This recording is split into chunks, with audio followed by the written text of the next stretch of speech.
Hello and welcome to another session of Fearful Symmetries. My name is Lowell, pronouns he, him. We are on session 7, I want to say, off the top of my head, recalling back. But I may be wrong on that number. We'll find out. It'll be on the label of the video. Last time, our characters had an encounter that we're going to talk about. Logistically, so Richard, you're going to be gone the next 2 weeks. Mm-hmm. Okay. And then both me and Alan are gone on the third week. Which is the one that we will bump. And which con is it that you're going to? We're going to AirCon in Harrogate. AirCon. Okay. Is that a big convention? Oh, enormous. No. But I think it built itself as the second biggest convention in the UK. But I think it is, my experience is it's significantly smaller than UK Games Expo. Yes. Well, maybe there are people that watch these videos, and maybe someone will recognize you from there, as I assume they're Brits. Actually, the first time I went with Rich Rogers to Origins years ago, before the Gauntlet was much of anything, and he was recognized in the hall by people that had watched his videos, which was freaky to me. So we're on session 6, by the way. Session 6, thank you. So last time you got had an encounter. Dr. Whitewood is still a little struggling, so we want to see about getting a scene for some recovery there. In the meta, ideally, we're going to do something that we can have kind of a break line at the end. And depending on where we are at, we'll have a reason for Richard being gone for a couple of weeks. I have a couple of things in mind on that. Did anyone buy anything new that I should know about? Dr. Whitewood, no. Wilford? Yeah, I did put a point into psychoanalysis, if that's okay. Okay.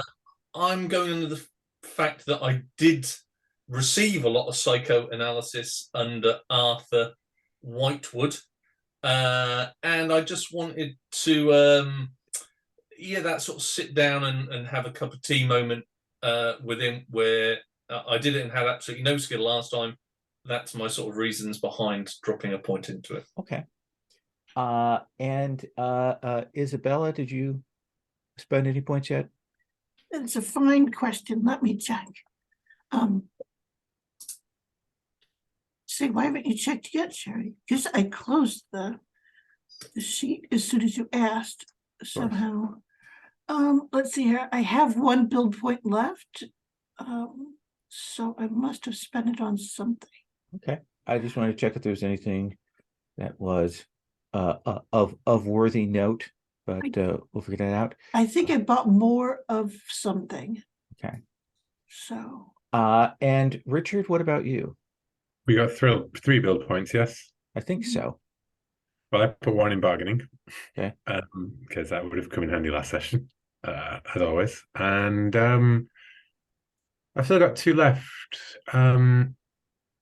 I think I'm just going to use them to bump up weapons or any of the things that I spent while Dr. Whitewood hid under a car.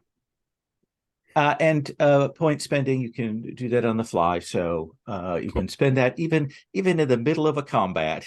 Then I think it makes sense to keep hold of those 2 build points until the next troll tries to crush my head, right? And I might need 2 points of athletics to try and dodge them, since I've spent all of those.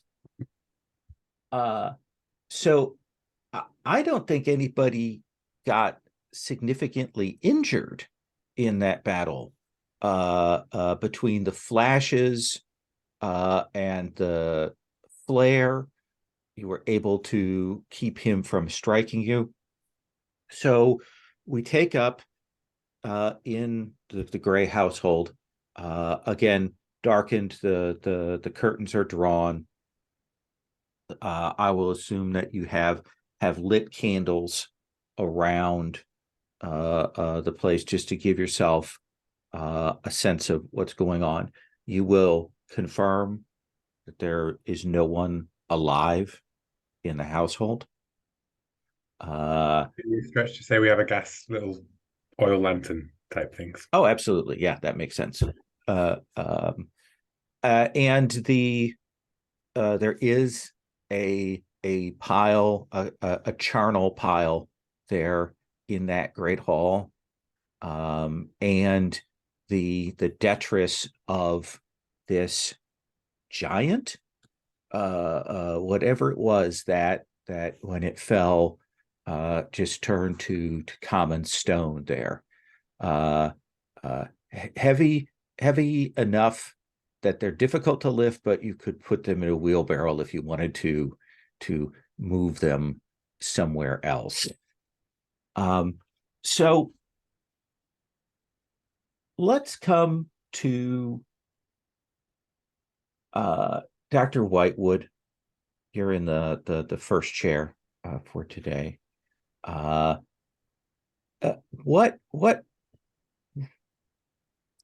are you presenting yourself in the aftermath of this? What are you doing? Like, you said last time that you may have had a realization about where you're at emotionally. Yeah. Yes, having hidden under the car while everything else was going on, and then, very gingerly approached the house when it all went quiet. I think, my stability mechanically, I'm at -4. Right. And I think it is about sitting there looking at the scene. So there's probably a big old chair somewhere in this large hall, and I'm sitting there. My hair is awry. My necktie is awry. I am staring at this. But if we reached the end of an investigation? No. Okay, fine. So I still can't refer to my drive. I still can't use my interpersonal skills. But I am simply trying to come to terms with what has happened to me over the last week or so, from that windswept encounter with an ancient British god on the White Cliffs of Dover, through to encountering an honest to God stone giant. Let me suggest mechanically, if Wilford assists you, then I think that we'll do that particular scene here in a moment. I would let you spend your psychoanalysis along with Wilford's help at a 1-to-1 to bring yourself back up to 1, to get yourself above that 0. If you wish to go further and raise yourself up more, and I'll let you use your psychoanalysis at a 2-to-1. If you lose faith in one of your pillars of sanity. Oh, goodness. I think, yes, I am prepared to lose faith in a usually benign God.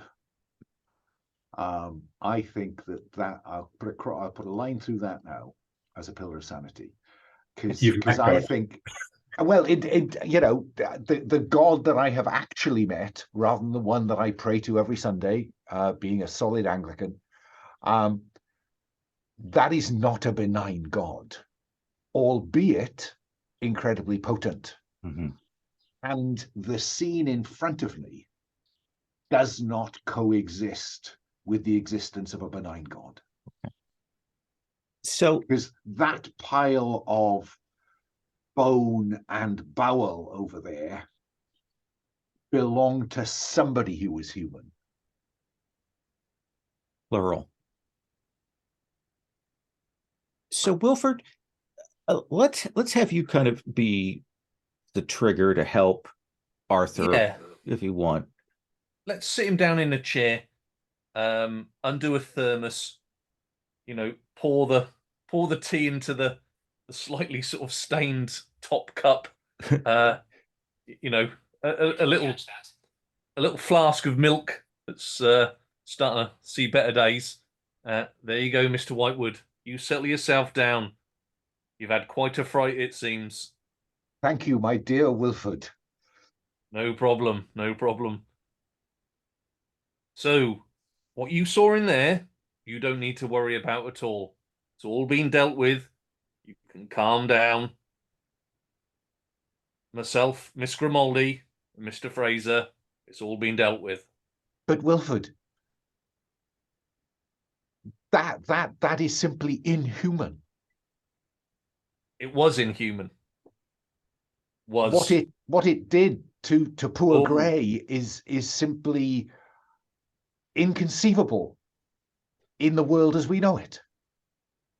Well, I don't know, on the front, in the trenches, man hit with a shell could be just as bad. Mr. Whitewood, just as bad.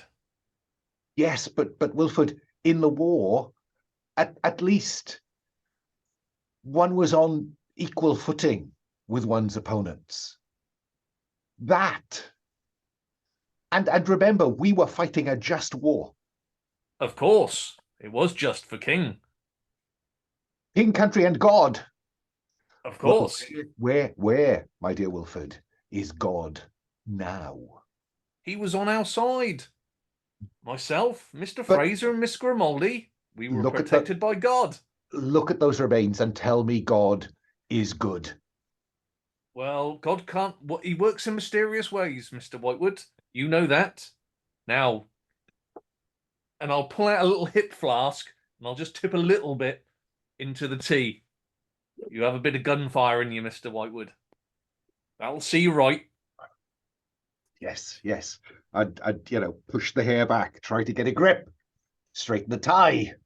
So, Wilford, if you spend your psychoanalysis, I will indeed. Arthur, that will get you 1 back, and then with that, you may spend at your normal 2 to 1 to recover yourself as far as you feel comfortable. Okay, well, so if I take 4 out of my 8 psychoanalysis, oops, wrong one. Let's go there. Reduce that to 4. That would give me 8, which I think -3, -2, -1, 0, +4. Yep. Stability. I think I have to go all in here. I'm going to reduce psychoanalysis to 0, and put another 8 in there to get to 12. Oh, geez. Let's hope no one else has any stress coming up. Indeed. Miss Grimaldi. Yes. What are you doing? I think the first thing she does is she looks around and she goes, okay, this is going to be a problem to hide. And I think because Wilford and Arthur are having that conversation, she'll turn to Fraser, Richard, and she'll go, could you look around for his papers? Anything that might be relevant to what's going on? Because we're going to have to burn this house down.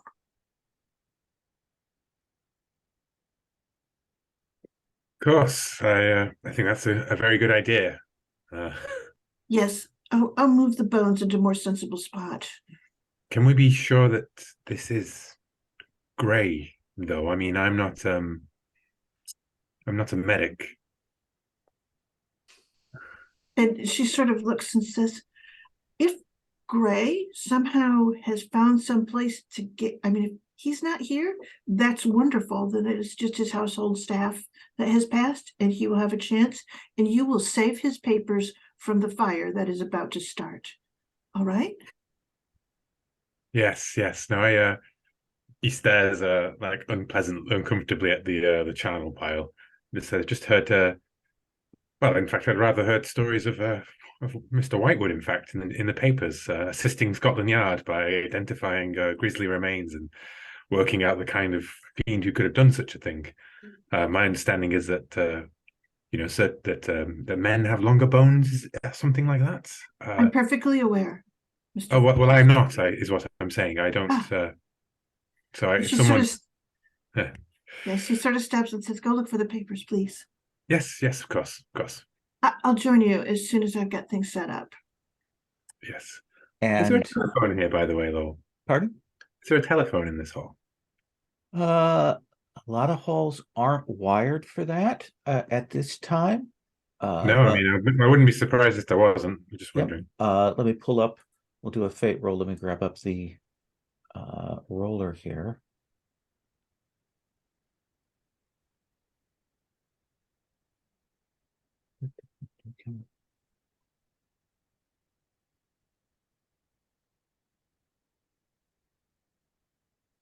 There's in fact not a phone here. Oh well. Then I cannot. What is it? Speed run my way to regaining all my stability by giving my brother a call. Right. So Isabella, what precisely physically are you doing here? So, this whole house is going to have to catch fire in a way that it would explain why the entire group of people were caught, which typically means it would have to be like, well, just they wouldn't have gas to the house then either, right? So, Well, they would have oil. I mean, there are various things. It's probably not, a house is probably not wired for electricity. That's Mhm. still a fairly uncommon thing, but there are flammable things here yeah, for the lighting. I understood that. I guess it's that there isn't like a ongoing supply of stuff, like, a leak of something. Does that make any sense? Mhm. So, that's fine. There are other things that can make a house blow up, like, particulate and things like that, or other strange things, but we're going to just have to make it look as much like a normal fire and a panic then. So probably move the bones to a closet or something where they ran there from the thing. All right. Okay. I expect you'll have Wilford eventually check the bodies. Do that right now. Mhm. You're concentrated on getting Coming up this. with how to, Yeah. yeah. That feels like an explosives check to get this set. I think our difficulty is a 5 to do it and a 6 to do it truly unobtrusively. Okay. And of course, you may spend from craft or chemistry if you wish to give yourself a benefit on that. Yeah, I'll probably spend 2 from chemistry, if that makes sense. Yeah. And then and the So if you spend benefit. 2 from chemistry, that'll be a +6. Oh, Because the investigative spends are a +3. oh, wonderful. Then I guess that's what I will do. And essentially I will, yeah, I will Just create roll thing. me a d6 thing. so we see what the Okay, how well we actually do. skillful this is. Okay. At least I will succeed. So dice room, sorry. And 1d6. Once I type this in, it's very hard because I have a cat that will not Yes. go anywhere else. Yes. I know I'm not holding you and petting you. So cruel of me. Okay. Here we go. Oh yeah, you are. I think the other 3 of you will see Miss Grimaldi looks at the bodies, kind of directs that, sends Fraser off, and then in a incredibly systematic manner begins to go around, check each rooms, cataloging everything that's flammable, finding the sources of accelerants, all of that, and getting this prepared so that there's no danger to you now, but when you decide to put this to flame, it will be no problem. Sound reasonable?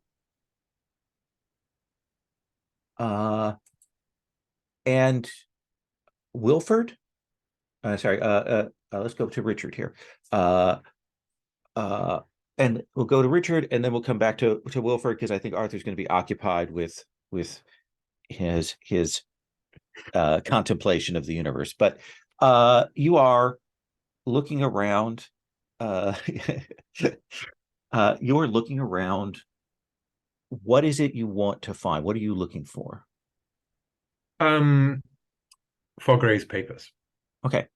Gray's letters, Gray's papers, Gray's books, I suppose.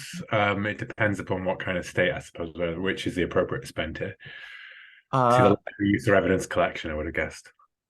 Let's actually, I would evidence collection, or I would also take library use. I mean, I prefer library use. Okay, then let's do that. I could. I'd be more than. I do have the ability to spend a point ability to give myself an evidence collection. So I would be happy to spend both if it would get me more, is what I'm trying to say. You know, the nature of Gumshoe is that sometimes I don't know what's well, let me give you 1 point worth right now. We can maybe move on from that. I think you'll be able to find, you know, he has a music room where he has various papers, has, you know, a beautiful you're not sure if it's Stradivarius, but it's certainly a antique violin. The piano is a beautiful grand piano. You will also note that there are some very nice paintings here. I don't think art is really your thing, or is it? I think he's I think not in these circumstances, no. I think but I think he's reasonably educated in the world of art and everything, right? There are a number of very nice paintings that are clearly, you know, handed down the family line, acquired, maybe some acquired from estate auctions of late, and a number of paintings that are his, that he has painted, that are framed up around in here, mostly landscapes. And I think that like, you will get his general papers, things like that, and you will find that he does have a painting of the place that you're headed to, that set of ruins there. And it's a very striking, it's a much more dense painting than the other ones. Would you like to make a cryptography spend? You read my mind, Lowell. It occurs to me that I've got 2 extra arts still undeclared, so I could be actually really into my art, right? Yeah. You know what? Why don't I just do that just for the sake of it, right? Yeah, you can value some of the paintings then, and you're like, I don't think we should burn some of these. Oh, I mean, yeah, but I get a 0 point spend sort of benefits from it, basically. Right. Yeah. I can recognize them. Yeah. But you will go, and there are 2 things that you will note. One is, and then I'm going to come to the painting, very basic papers, family ledgers, things like that. You know that he's an occultist, but you don't see occult books here or a lab.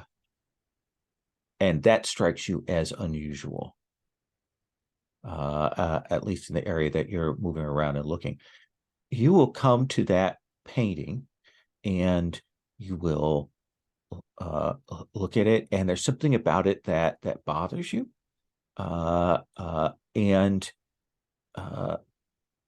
you will, you know, get a magnifying glass out, and you will look at the details around the sort of periphery, the way the clouds are, because there's like a bank of clouds that kind of rolls into the trees and rolls into the grass down before and then up. And you know that's odd, because there aren't, you've seen pictures of it, there aren't trees right by those ruins.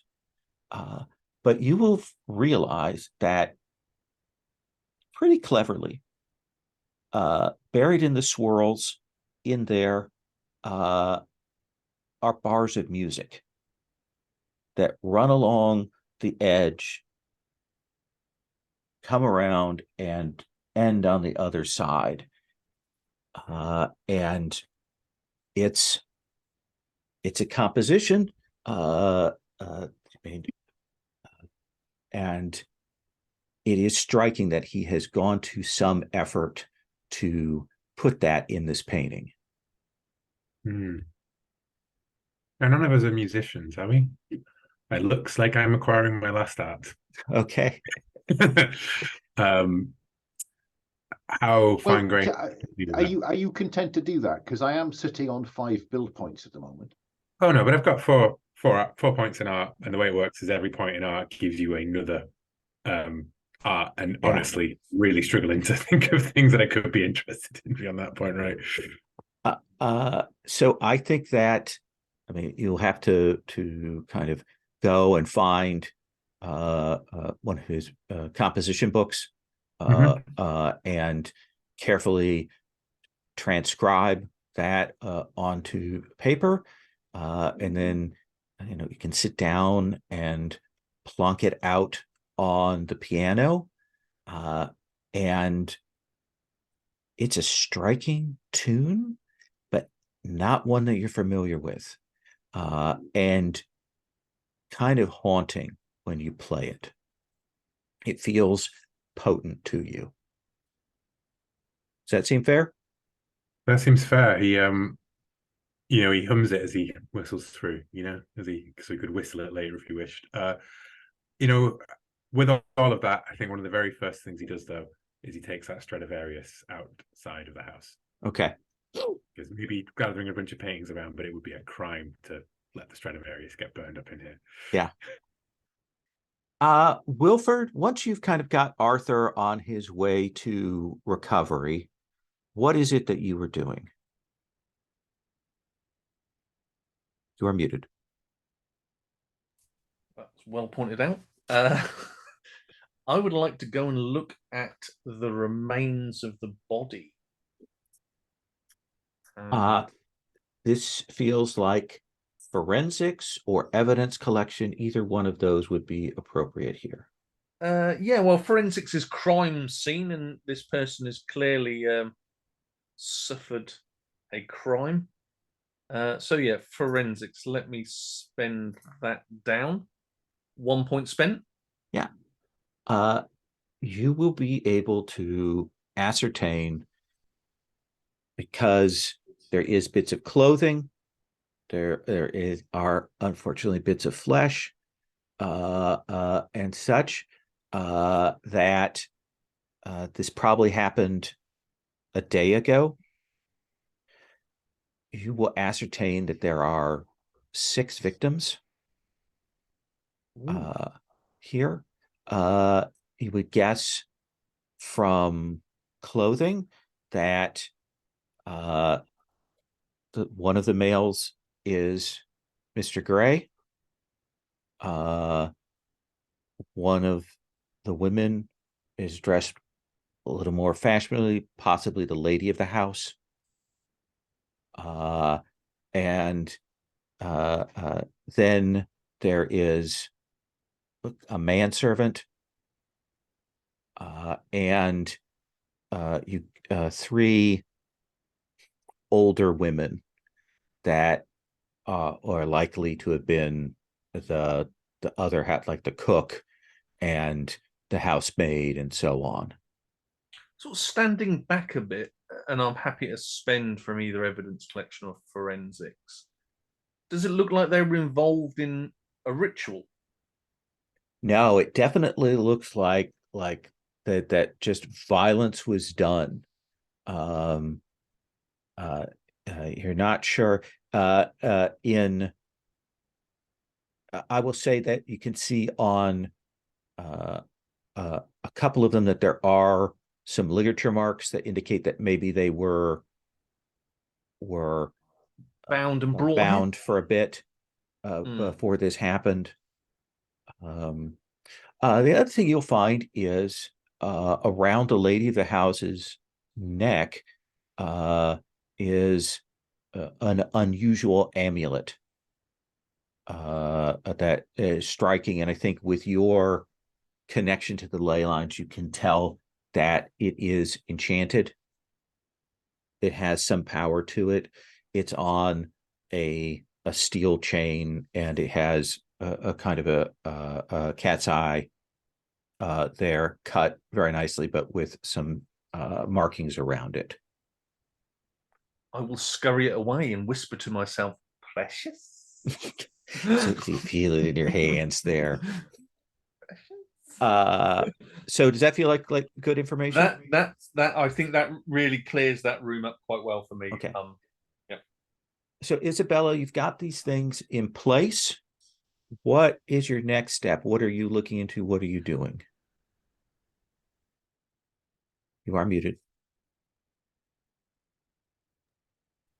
I think I will check with Richard and kind of stop in and go, did you find anything interesting? Yes, really rather interesting. And he plays the dun dun dun dun dun dun again. Ooh, You know, that's striking indeed. it was Gray embedded it in his painting, and he gestures over at the thing that he's propped up against the side of the wall, right? Mhm. So it's interesting. But I couldn't find any of his any papers of the art or where he practiced his work. I would have thought such a Has he got place, a shed somewhere? perhaps. I wonder if Dr. Whitewood noticed it in his in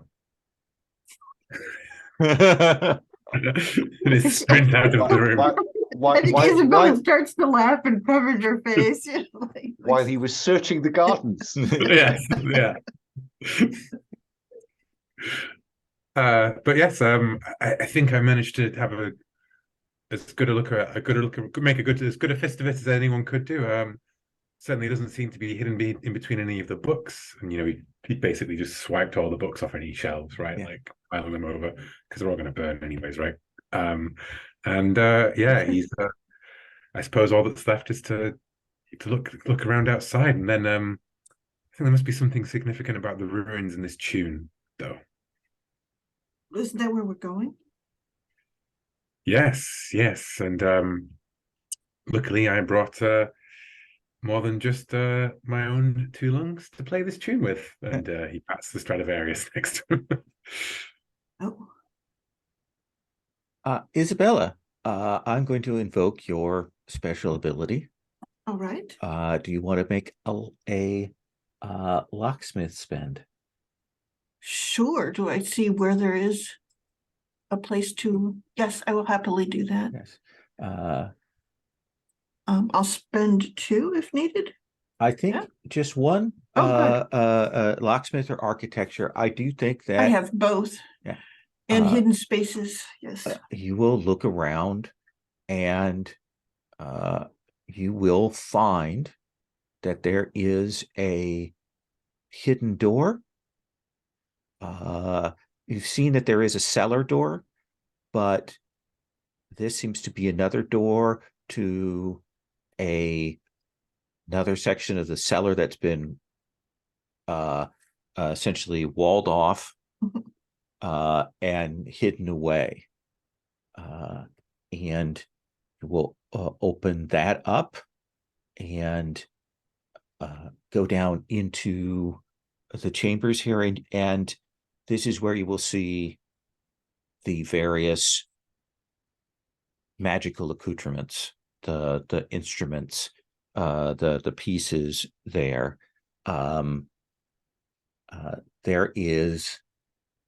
There are some notes and things generally that kind of reinforce what you already know occult wise, but you will find 2 things that are striking. One is in a very nice case, very well made. You'll open it up, and there are a set of silver pipes, like a pan flute. Oh, okay. Interesting. The other thing you will find is that Gray was clearly had written a letter to Crispina, but had not yet posted it. Ooh. And it's several pages long. We'll kind of check through it. And I'm going to move that into the folder right now. Okay. And I will read it aloud just for the sake of things here. This goes in the handouts folder. So I will read the letter as tedious as that may be. Crispina, I grow worried that I have not heard back from you. I hope that you have received the package I sent. I'm dubious I would be able to find another copy of Darcy's volume if that one has been intercepted. I grow worried. I have heard disquieting rumors. Some say that you have fled Oxford, but I have to assume you have a means to receive your post. My auguries have been dark with dread, though for you or me, I cannot say. Young Morse visited me. He had been in the area at his master's request, visiting Portmore's creature Husla at his school. Morse escaped briefly and came to me to give something of a confession. I had not told you that I'd encountered the young man at a gathering given by Lord Griffiths. He said he had an interest in music, art, and the occult, and asked to call on me. He visited here for a few days, and I could tell that he had another purpose. I tried my best to draw him out at that time, but to no avail. In any case, Morse told me that while here, he had copied over some notes and texts I had. They concerned the ways, capital, to the other place, all capitals. But he had not seen the whole of it because his knowledge did not match the interests he'd used as a pretext. But he had found enough. With this in hand, Portmore and his coven enacted a terrible ritual, the wounding of the Silver King. To what end or purpose Morse did not know, but I suspect a gambit to seize more of the ley lines, or, and I find this a dread possibility, a trial run for something more dangerous to Albion itself. What Morse felt during the ritual shocked him and gave him grave doubts. Morse could only stay a little while and had to return to Husla before he was missed. He said he would be able to come again in a week or so. I tried to persuade him to stay. My daughter Annabelle seemed charmed by him, but she has always had a soft spot for wounded birds. I'd hoped their connection might draw him out further, but he seemed in true fear and left. I hope I may be able to speak with you before Morse calls again. I have, in the meantime, been researching what I can about this wound dolorous. No ordinary healing will suffice here, and the Fae cannot use their own talents against it as far as I can see. I raised up an associate who said, ominously, that nothing had been heard about this over there. I will continue to see if I can find a means drawn from our paths. I'm enclosing some things I hope will prove useful to you. The first of these is the Call of the 30 Ethers. If you have succeeded, that you may find this of use. I've never had the fortitude to go that far. I've also included 2 other spells which I hope will be of some use. I transcribed them as best I could. I pray this finds you well, and you will write to allay my fears. I do not wish to go south to hunt you down. Matilda questioned my disposition after my last disquieting trip to Oxford and London. I do not wish to worry her. And there are 3 spells. One is the Call of the 30 Aethers. These are, you will know from your occult knowledge and Blakean knowledge, these are pathways of different kinds of knowledge on the other side. And not the Fae, but the higher realms. That is a ritual. And then there's a confirm sacred ground, which creates a magical barrier, and gather ye blustery clouds, which summons a storm.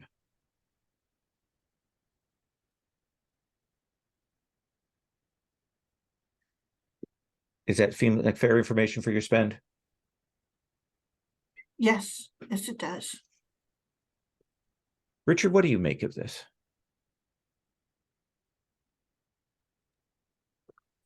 He's very excited to see the Call of the 30 Ethers, but he sees that this more information about Portmore. And we going with Portmore rather than Portmere. I just want to confirm because we've gone back and forth 3 times. Let me look here. He's Port Portmore. Yeah, he's Portmere in the character keeper. Okay, then it should be Portmore. Portmore. Yeah. Portmore's better, anyways. Portmore's kind of weird to say. Yes. But Portmore is more sinister. Portmore is and his coven have wounded the Fey King.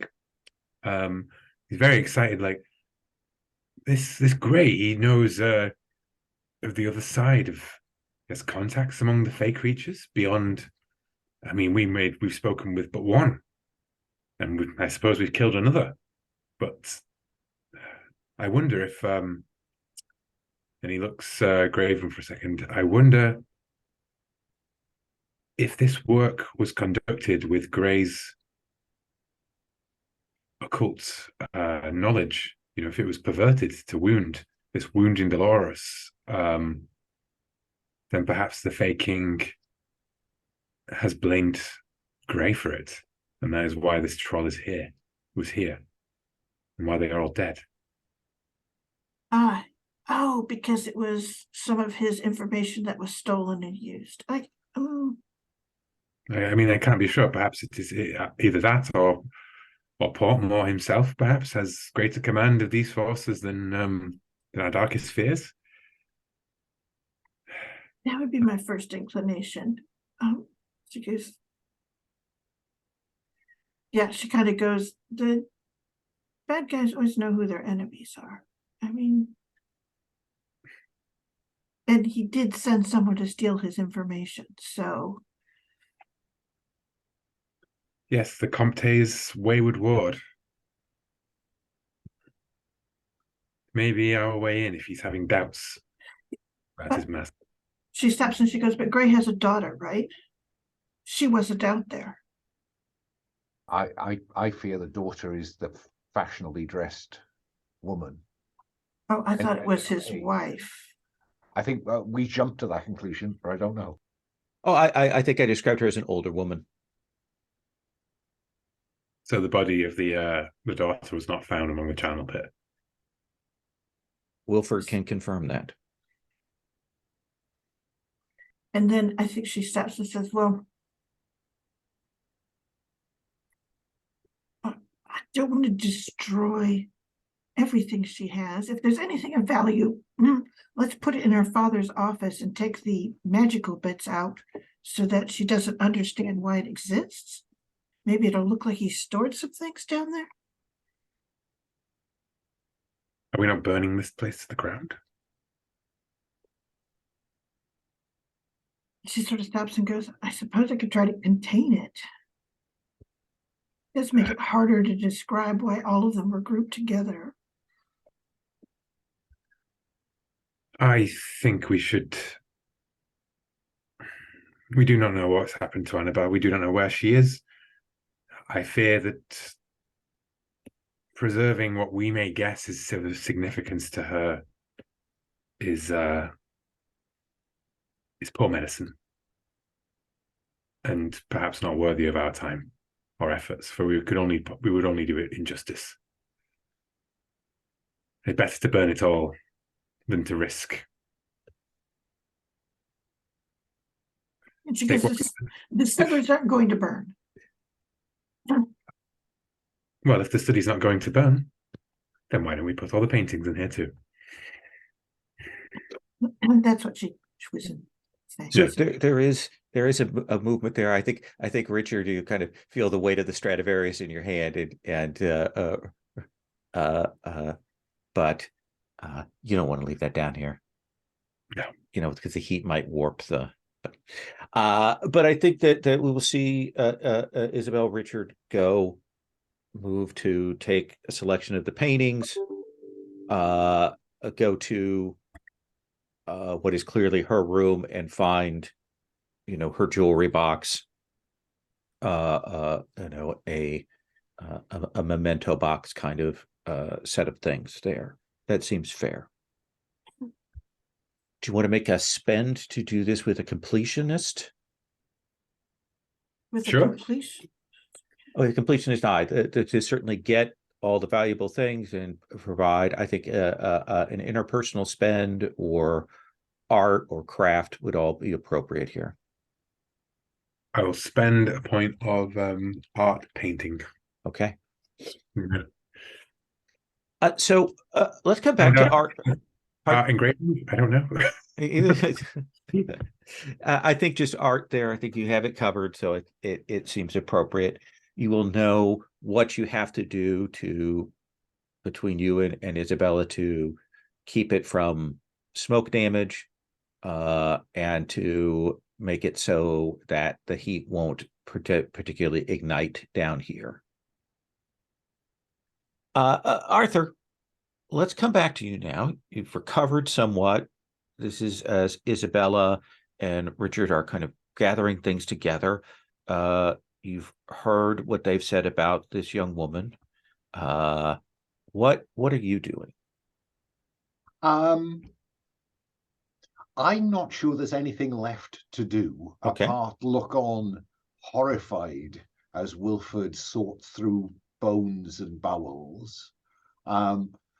Frazier appears to loot the place, and Isabella seems to be going about some technical business involving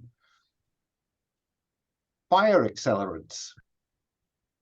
So I think there's a certain amount of distaste. I think Arthur will actually go and sit in the car. Okay. All of this is very unsavory. You will go outside. Do you have evidence collection or forensics or anything like that? I have both of those. Is there anything to be seen? Yeah.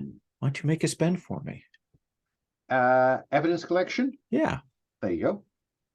I think as you're walking out to the car, I think there are some definitive footprints of you running to the vehicle. Those are kicked up on the gravel there.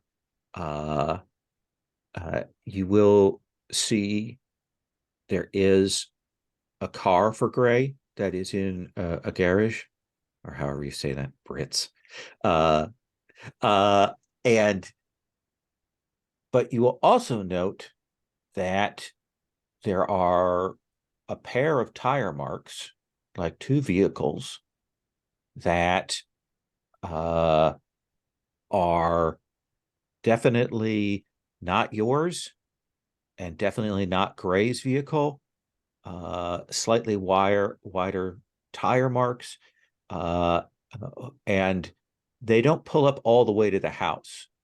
They kind of pull up into the drive a little ways away, and then you'll see there are footprints from there, and it looks like 6 men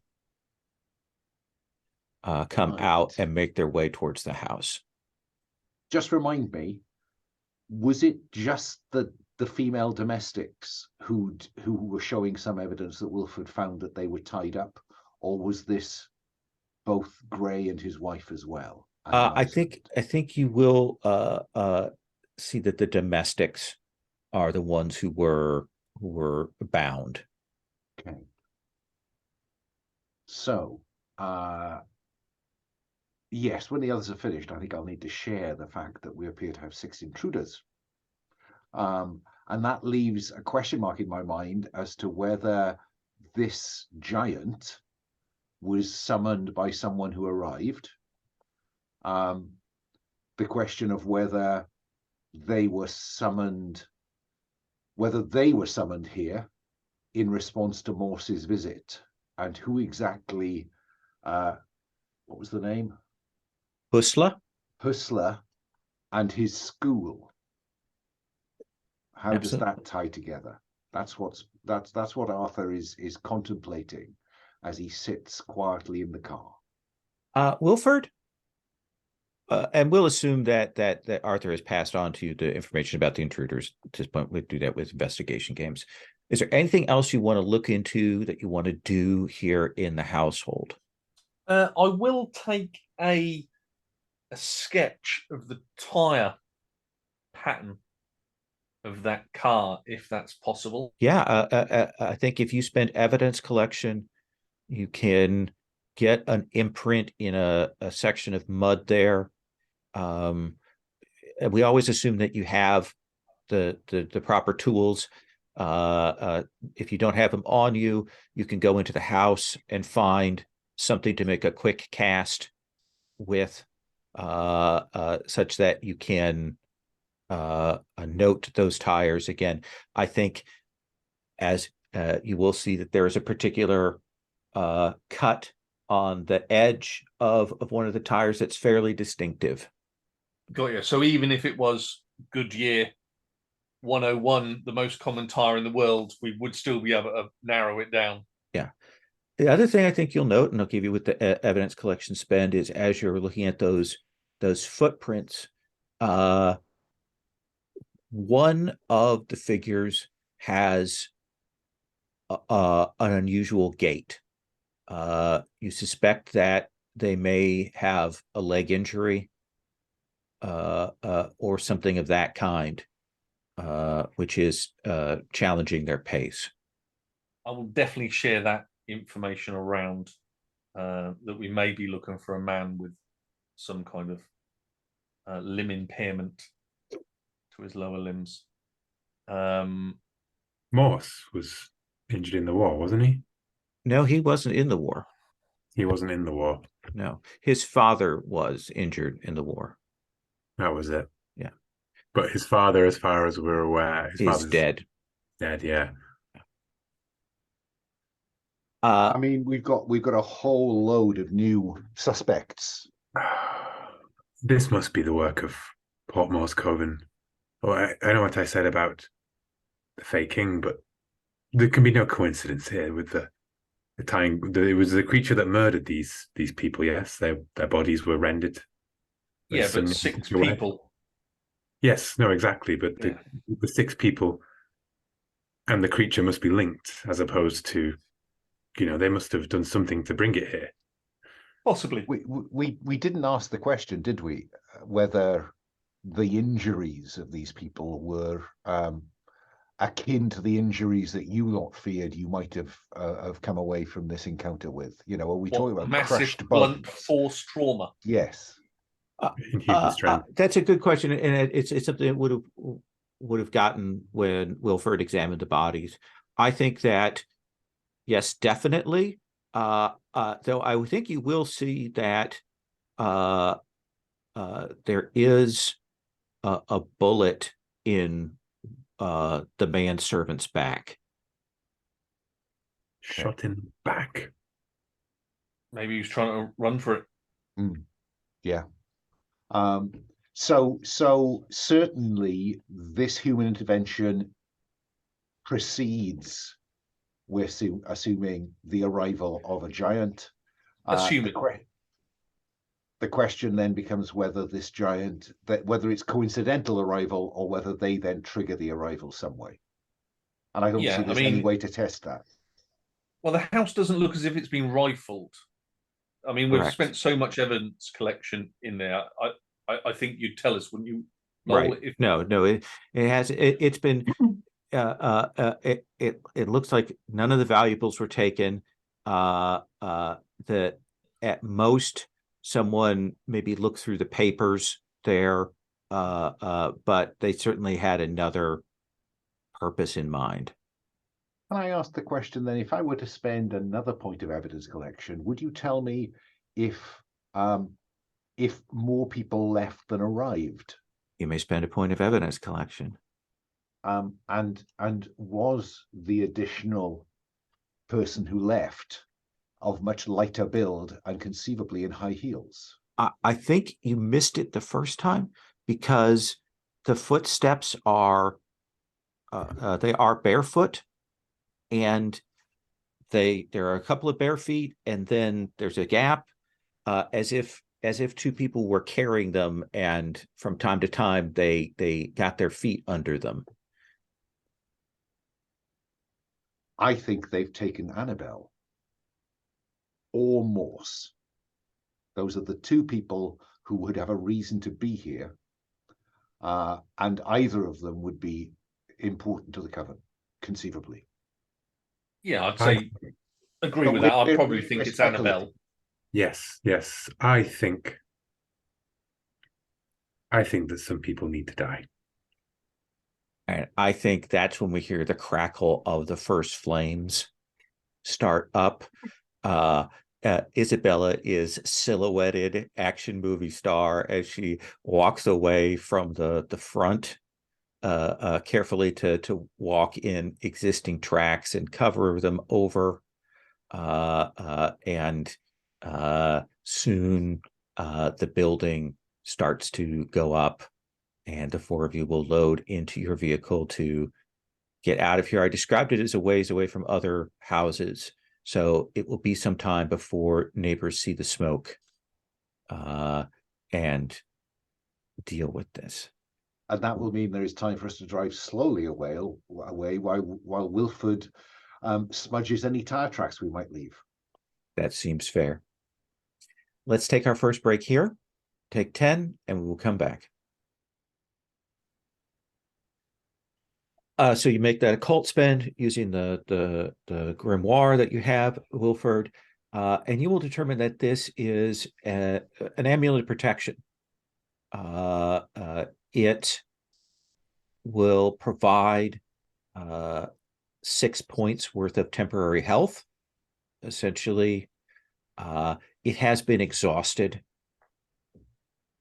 right now, so much as you would need to recover magic points, you would need to take it with you to a site, a font of power to recharge it back up. Okay, that seems very, very fair. Just with our 1 point of occult, we would probably know that there are other ways of recharging magical objects, right? Like darker ways. Yes, there are much darker ways to do it. Yeah. Just assuming it follows normal Cthulhu ones, which usually involve bleeding someone, right? Or something. Well, I think normal movie black magic, yes, yeah. So,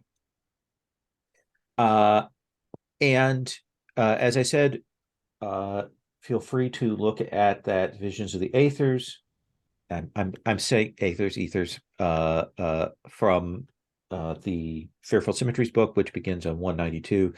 There is a sequence to them. The book does talk about examples after that section of how you might use them to go to find information, things like that. You're welcome to skim through that just so you have some context for why these might be important and so on. So do we now? No, yes. Go ahead, Lon. So we'll assume that you will drive to like a place that you can stay reasonably, that has some kinds of lodgings for you, so that the four of you can talk about next steps and so on, and not go too far away from here. Wilfred, you had a question or a statement? I think actually it was just what you said. I was going to say, can we find a safe place to sort of lay out a plan of action? Yeah. Look at evidence we've collected so far, what doors have been shut and closed, and absolutely where to. Decent rooms, a converted larger house there that is in a modest village, maybe 20 miles away, that you can settle into, have some privacy, and talk with one another about what you wish to do next. So let's take up with that scene of the four of you. We'll say the next day, gathered together. No one's down health, right? Okay. But there's a good stout English breakfast there for you, and I think Isabel is probably turning her nose up a little bit at that. If I'm guessing. It's the roasted tomato and no coffee. That's So Wilford, what are you saying when we come into this scene? I think that really Wilford's very concerned with Annabelle, and he will stress heavily on the others that finding this girl, I think, should be the top of our priorities, really. Protecting English folk, Albion. If we can't help a young girl in distress, then what kind of people are we? And therefore, I believe that line of inquiry should be our utmost priority. If anybody else disagrees, lay it on the table now. Crispina and Annabelle, two. No, Two there's a people. difference. There's a difference. Crispina put herself in this situation. Annabelle is potentially an innocent bystander. I think there's no question Annabelle should be our priority. We owe it to Gray, if nothing else. Richard, just pull this sword cane in a bit closer. So we don't this. Grimaldi, what say you? Always take care of the living first. Is what my take on it is. So there's a chance she's still alive, and we should get to it because it's very clear that these people do not respect life. True indeed. If she was taken, do we proceed to the ruins, or do we try and proceed after these individuals? I mean, I'm just going to say it, okay? I believe these are Portmore's men. Yes, I will agree. But clearly, our evidence isn't enough to get the law in that direction. Not that I think the law would be able to do anything. No, he isn't. So, are you suggesting we go straight to Portmore? I'm suggesting that if we wish to find Annabelle, then going at Portmore seems the fastest route to finding her. I do not know if the ruins will point us towards her. The ruins are what we are interested in now, and we are here. But perhaps they are in an entirely different direction. So Portmore is located near Chelmsford. Yeah, it's much further south than here. Yeah. Here's the and thing these is, ruins. Go ahead. And we know that he is the one that wounded the Albion King Oberon, correct? Silver. Yeah, Silver Kings. Sorry. So essentially, if we can figure out how to heal the king, they may be able to help us with Annabelle. Yes. And we were told by Jenny to seek out allies. What do you know about healing Fae? Oh, sorry, but go on. The ruins are a lot closer, are they, Lowell? So, I would like someone to either make a cop talk or an oral history. Well, cop talk, I don't get. Oh no, I've used it. Oh, goodness me, I take it back. I'm not a cop talky kind of guy, so it's going to be the other one. Okay. Well, I don't know if I've got either. What was the other skill? Actually, streetwise would work as well. Oh, streetwise, yes. Spent. So I think if you ask around, you will find that not too far away from here is the Bennett Academy, which is a boys' school. It is run by a Victor Husla. He is not well regarded by people around the area. And that's nearby. That's nearby. It does make sense given that you know that Morse was up here sent to meet with Husla here in the area. I think with its proximity, while Annabelle is top of our list, this is right nearby. It's on our doorstep, basically. So I don't think we should overlook this. Could be where the 6 came from. Hmm. Hustless people. The academy and then the ruins. Now, I want to stop you here for a meta moment. Please note that within the letter you were given, it says particularly that conventional healing will not assist the king. So that is definitely one thing that you are going to want to figure out how you're going to manage before you descend into the other side. And there probably is a clock ticking. If he's ill, you know, it's probably getting worse. My feeling was that the way we would do it is that, well, we've got Britain's foremost psychologist, psychotherapist with us, right? And clearly the way to heal the wound is not a wound of the body, not conventional medicine. It's a wound of the mind, of the heart. But yeah. Well, we'll find out if that works. Yeah. Well, I mean, that was the case of we didn't bring the magic potion. Let's bullshit our way to it, right? Yeah. So let's put Oberon over there, because I don't think we have the tools for the job at this point. I'm also not convinced we've got the tools to take on Portmere on home ground, and therefore I'm fairly convinced that all of this has happened within the last 24 hours or so. So my guess is that I think Hustler brought people here. I think that we have a chance at both Morse and Annabelle at the school, the academy. I agree. Academy bound, then. Richard should his own memory of academies, like they were awful places. So you will be able to check on that.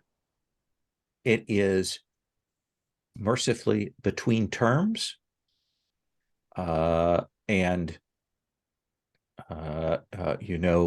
will be relatively less occupied with students.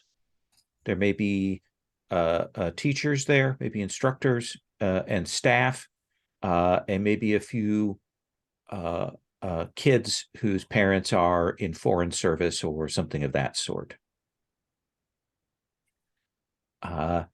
So how do you want to approach this? Well, first of all, we need to get the lie of the land, don't we? We need to know whether there's a stout fence or a wall around the grounds. We need to know whether, those kind of practical things. So, Wilford? Taste the joint. Okay. That seems reasonable. I think you can drive to the area, and Wilford, you can walk the perimeter. Let's have you make an outdoor spend.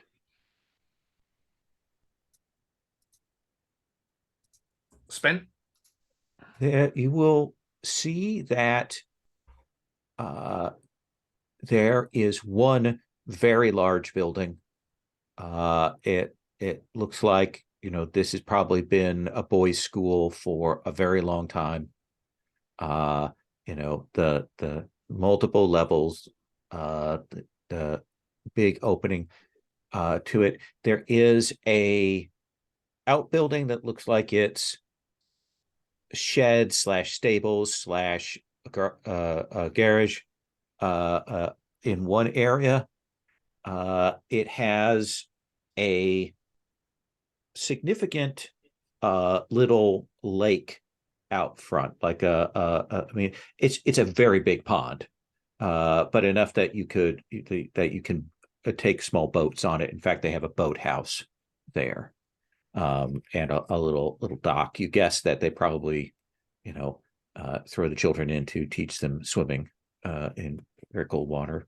But it doesn't look like there's anyone walking the grounds as security, but there definitely is a groundskeeper that walks the perimeter, and I think you'll see him get a glimpse of him at least once, and he definitely walks and carries a shotgun with him. Okay, the outdoor spend coupled with my streetwise ability, which would allow me to usually find unlocked doors and gates with the perimeter. I take it it's a stout sort of 6-8 foot brick wall. Is it going all the way around? Yeah, but it's a ways away. Like there's a big gap between the wall and the grounds. Yeah. Can we find a sort of a side door?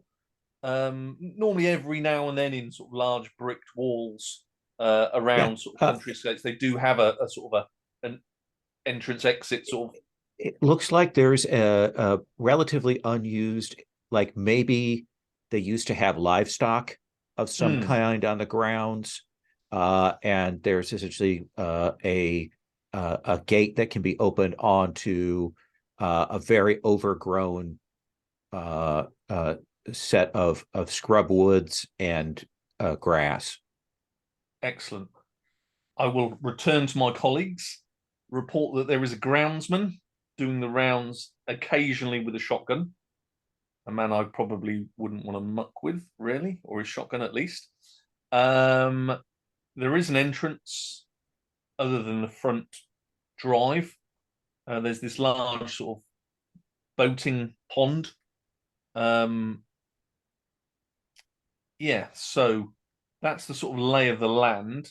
It's what methods do we want to use to get in? Well, now we know a way to get in there, but we do not know what it looks like inside or where Miss Grey may be. I fear given the distance, the remoteness of which we've been able to view the site so far, requires us to do something slightly more daring. How about this for a cunning plan? I can sometimes come up with some good ones. Other times, involving forklift trucks and bin lorries, they're not always that good. Oh my goodness. Miss Grimaldi has skills as a magician.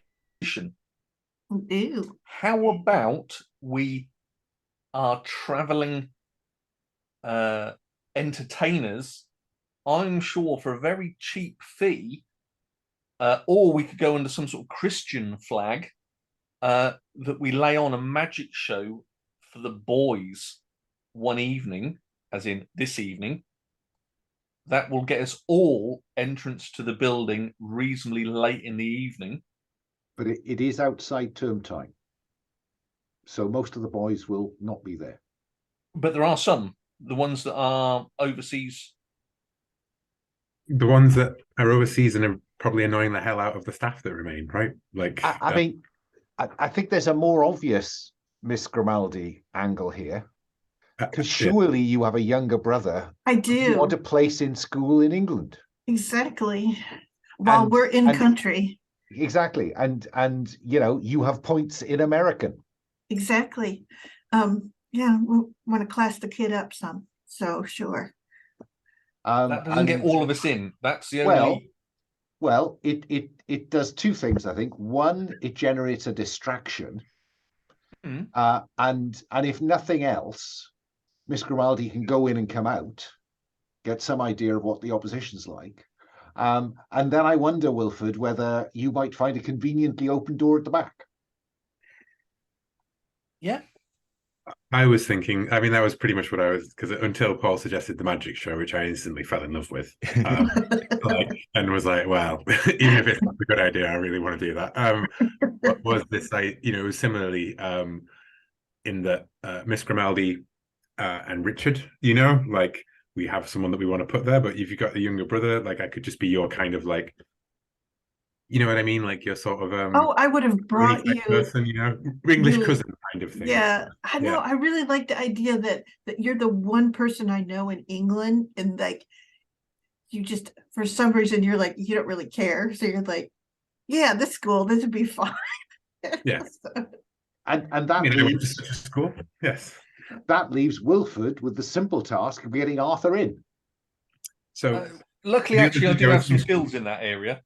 yeah, the other thing I was thinking with two of us, we can poke around, right? Like as a guest. And if the other two, we can always come back out again and break in, right? Because we don't lose anything, because breaking in is a you're caught, there's no good excuse for it, right? Like it doesn't blow your cover, you've already blown at the moment you got caught. But we can perhaps one of us could perhaps signal them if we see that this is a good point, you know, like pay attention to this window, and then one of us can slip off and close the curtains or whatever we agree ahead of time, you know. This I am proud to be part of this plan. Yeah. It's terrible. Let's No, do no, it. it's actually pretty good. Yeah. You did see I shared a picture. I don't know if you were able to see that. I'll screen share that in case anyone is. I am looking at it, Lowell. Are we interested in the woman or the building? The building. Both. Both. Oh, okay. Well, Well- I've slotted that in as Annabelle. No, I think Ah. Annabelle is younger than that. Okay. Though that actress is wondrous. So I feel like I've watched this show. this is from a movie called The Awakening. Yeah. I have seen that. Yeah. Yeah. It's just blurred into it's the ghost one, right? Yeah, it's a haunted boys school, which is Yeah. this is my homage to that. I'm getting it blurred in my head with the others. Yes. Yeah. The Awakening's much better, and it's set in interwar Britain. Yeah. Uh, I'm still confused of what I should be concentrating on, though. I just wanted to show you what the building looked like. So it's the building. Oh, yeah. Forget Yes. the building. Okay. Here's just an actress Yes. Yeah. Slightly went down a rabbit hole of Yes. good films, which I may watch tonight, may Yeah. not. Yeah. So the building, and you can see the pond out in front, and kind of you can see that there's some hedge rows to conceal yourself away. So let's take up with that. We'll assume that Arthur and Wilford are dropped off on the grounds, arriving probably dusk, just to make things easier for yourselves. And Richard and Isabella, you will take the car, and I'll assume all the valuables that you recovered have been stowed away somewhere safe. We went, you know, that pub that we were in, right? Like we've hired the room for the rest of the weekend. Right. So the two of you will drive up, and you will see that, you know, as you come up, there are 3 or 4 children's faces that are kind of pressed at the windows, like who is coming, you know, they're looking out, and then there's that startled rabbit thing. Is clearly somebody shouts at them to get away from the windows, and they vanish back into the darkness of the hall, and you will see a rough-looking gentleman come out to meet the car, and kind of looks, and he's like, can I help you? Yeah, I'll look at and I go. I think Richard's about to speak, and then I'd like to see the points in Americanness be like over the top of him. You know? And I think she'll look back at Richard. She go, well, isn't this fancy? I really love this. And she goes, so my little brother needs to go to school. We're here for a year. And she sort of says, so we're looking for a school. And he recommended this. And she goes, I'm Isabella. And she doesn't give her last name. And she goes, and this is Richard. Mr. Richard. Mr. Richard. Yes. This Yes. is A friend of mine has recommended the nearby academy most wonderfully, and my American cousin here is in need of such a place of education. I'm Mr. Avery. I'm the classics master. Good, a classics master. See exactly what you won't be getting over there in the colonies. Colonies. Colony. So make your American spend. Okay. And he is a little flustered. Like clearly, this is not what he expected for his evening. And he says, well,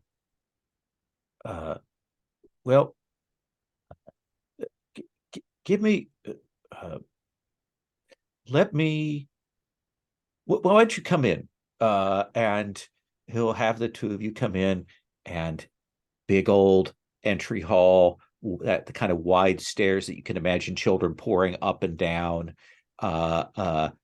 horrible paintings of virtues and vices punished around the place, glass cases with photos and trophies and that kind of thing. Everything is big and echoing. You'll see those faces of the kids again at a doorway, and Mr. Avery does another shout and shouts for them to go back and finish their meal. And he'll say, "So we between terms. You understand terms?" Yes, I do. Because So she's looking at all the pictures. we have just a handful of children here. And you see, he kind of like, should I? He says, I will go and fetch the headmaster. Right. And I know that he asked not to be disturbed. So I will apologize. This may take a little bit for me to locate and bring him in. A big yes. Well, we'll just peek around a little bit, see what the classrooms look like. This is very exciting. It's all so proper. Oof. All right. But we won't just leave this floor, right? There's things here on this floor to look at, right? Yes, Mrs. Coggin oversees things. You may see her about, and there are a couple of other masters like myself, but I think some of them have headed into town. Just let me do one thing, and then I'll go. And goes in and shouts at the kids, "Stay here, do not open the door, don't go anywhere until I come back." And then shuts that door very with a finality, and then kind of turns back to you, still a little flustered, and all right, I will go and get Headmaster Husla. And he will head off. Let's cut to the meantime of Wilford and Arthur coming in.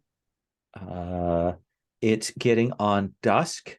Arthur, you have some outdoors, don't you? I seriously Mute. doubt it. Have I? No, you don't. No, didn't you do think not. so. So I mean, I sometimes step out of the sitting room, but that's about as far as I get. out of doors. You So could have. I could think- have, couldn't I? Yeah. I could have. That would be very sensible to spend a point from my build points. Well, how on do you hold outdoors. on? Because that you can do that, but right now the more pressing matter is that you wish to make a stealth roll, the two of you, Ah, right. such that you can move across the grounds and not be spotted by the groundskeeper. Let me rediscover some of those First World War skills. Right. I did basic training. I can do this, Wilford. Yeah. I've spent a build point into stealth. Right. There also is, if you don't want to roll individually, you can do piggybacking, where one person makes the roll and the other kind of hooks on. Since we haven't used that much, let's go over just how that works in here. The main character makes a spend as usual, and every person piggybacking must spend 1 point to jump on the result. That would work beautifully. I think that is the best method to go. Okay.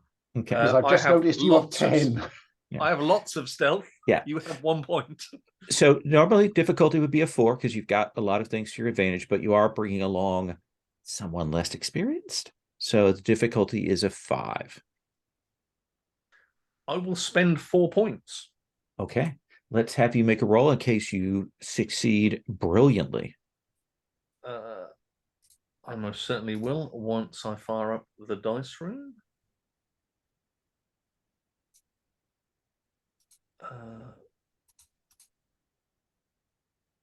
Will it load? Yes, it will. Okay. Sorry for the delay. No. 1d6. Roll. I rolled a 5, so that is 9. So I think that you will see as you are moving along on the grounds that the groundskeeper is in his little hutch and he is very much in his cups. Excellent. You do not think he will be wandering around outside this evening. Like, what does it look like Wilford leading Arthur across the brush here? Like, what is that particular trip look like? I think he's scouting along the side of that copse of woods. So if there is any, we're not going to get silhouetted, and it is just, my hand on Arthur's shoulder, sort of like, and it will be army hand signals, sort of like, down, up, double, on me, and then we'll go. Arthur did receive some military training, so I think pulling that from the depths, he probably has well forgotten it, and as a doctor, didn't probably do that much of it. But I think soon Arthur gets to grips.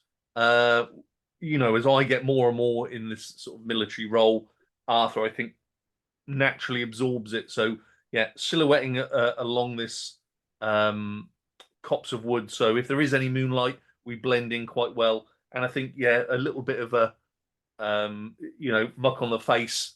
Wilfred probably already looks that sort of way anyway. Right. And then right at the end, well, yeah, we'll round this cottage, see through the windows that he's well engrossed, the groundskeeper. Then I think it's a reasonable dash across the pebbles, the gravel, to the rear entrance and of the school. I think, as you make your way to the rear entrance, this is a building that is not locked. Primarily, they probably lock the children into their rooms at night, but otherwise, it is very easy to get into. Arthur, anything you want to say about your attitude or presentation on this journey? Yes, having been told to dirty my face, I certainly will not. I will spend my point of stealth, and I will follow Wilford at a discreet distance. So were he to trigger any response, he would have time to react to it. I don't want to disturb him or distract him. I think I want to kind of. I want to kind of call on Bromion, because I have this knowledge bonus points, 3 knowledge bonus points that I get from Bromion, and we talked last time about trying to use that to cantrip it, kind of thing. Okay. And what I want to do is to get some sense of the building, and whether there is, for instance, a basement. I don't have architecture. You could have, I could have, but through Bromion. Well, that's what I mean. That I want to call on Bromim to give me a sense of the building. Where is there somewhere in the building that is secure? Let's have you make that spend. That's 3 points, that kind of pool that you have there. There you go. And I think you will reach your senses out into this. And while you do feel like reach out that the building has a cellar, I think you'll also realize that this school is very large, larger than would be for the probably the student body that it has. And you definitely get a feeling like the eastern wing, that there are a couple of floors that are closed off, that are a ways away from where the students are. They're closed off and isolated. We've not made much use of the special effects budget so far. Okay. And you did ask us to identify an item, as something as to associate us with our Zoa, Mhm. and I chose a field microscope. So I think what we will see is Arthur looking into the microscope, which shouldn't work in these conditions, and just alter the mirror, and just cast the mirror across the building, and the east wing, as we get the view down the microscope, just is outlined in a faint glow. Perfect. Wilford, to the east wing. Trust me. Richard, Isabella, you are left on your own here. I know. And while I do look cursorily at a few of the portraits, I actually just wait until that gentleman has walked far enough that he couldn't see where we're going, and I point up the stairs. Is essentially it. And go upstairs, and that door that the kids were behind, sort of open that up. So you two will open that up. It opens, and you will see it is a big dining hall, made for you guests, somewhere around 50, 60 students, maybe more. And there are all of 4 kids, all kind of seated around one part of it, like the closest part to the door, so maybe they could listen to hear what's going on. And they come to attention as soon as that door opens, and then they look surprised when you come in. And she sort of stops and she goes, "Hello, I need your expertise, gentlemen. Would you be able to help me?" Yes, yes, miss. All right. First, I have a little brother. She's American. I am terrifically Nothing wrong. American. And I think Please, Richard's miss. main role here is just providing like a look of authority. You know what I mean? Yes. Like they're very used to, if a male of a certain age stands in a room and looks sternly at you, then you know what he's supposed to do. He's just going,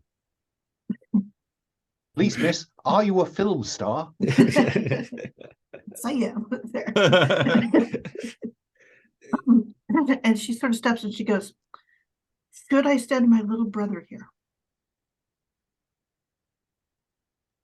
And I look to see what they answer. and one of there's a sort of a kind of murmur of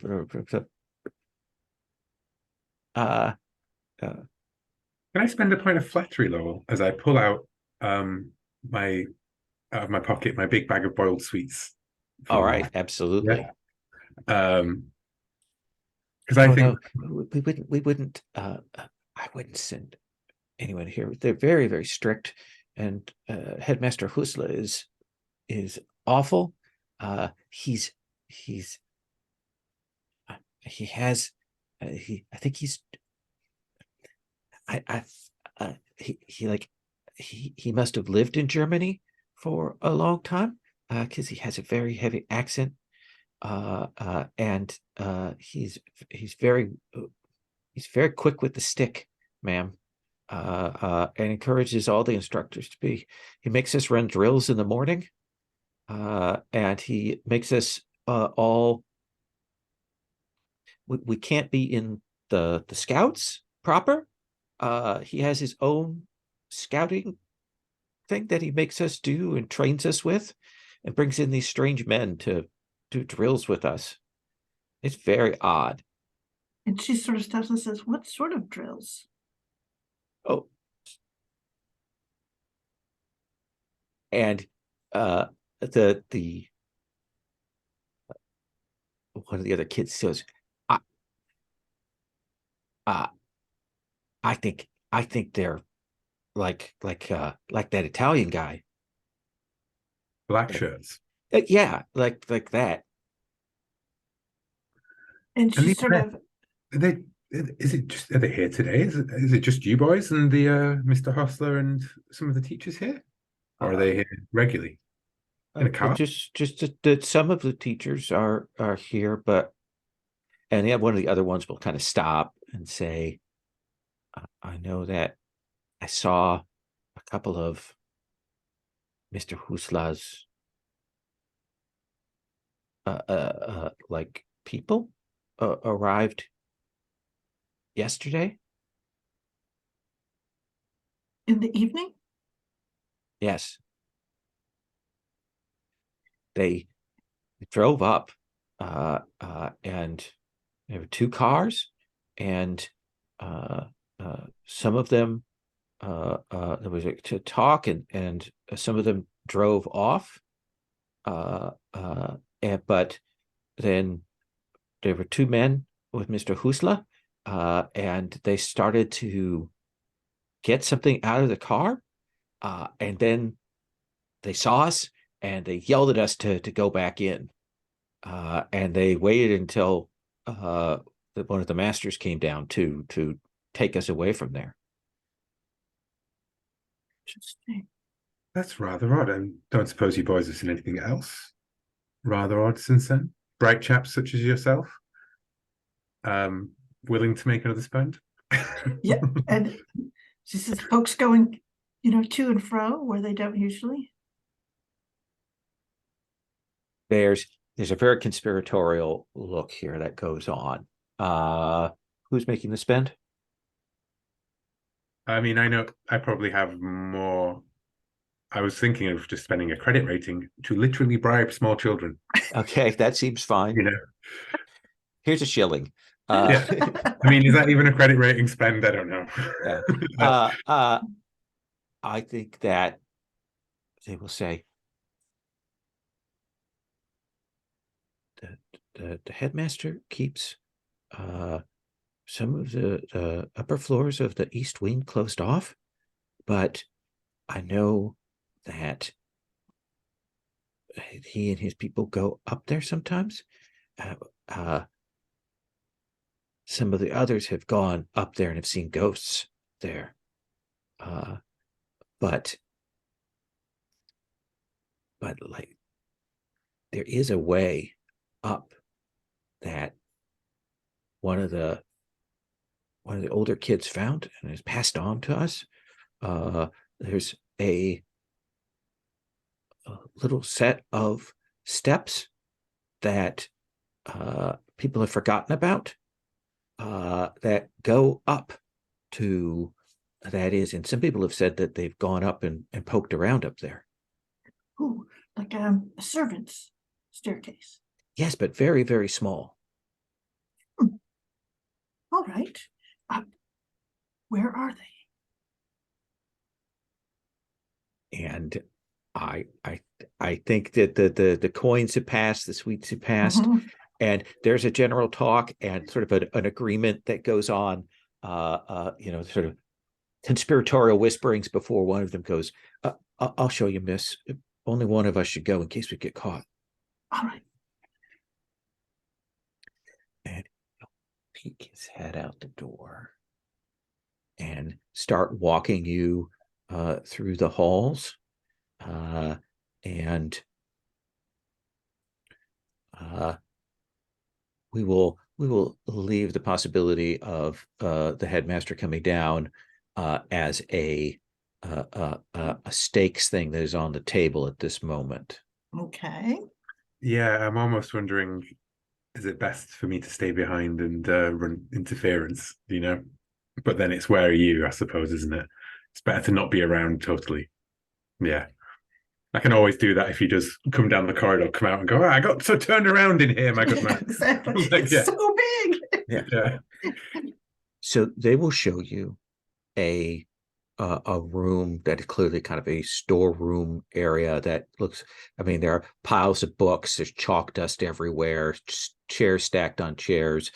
They haven't used this, and they will show you a place where there is a little panel that you can open up, and it's a very narrow little staircase. Like it kind of just fits your shoulders.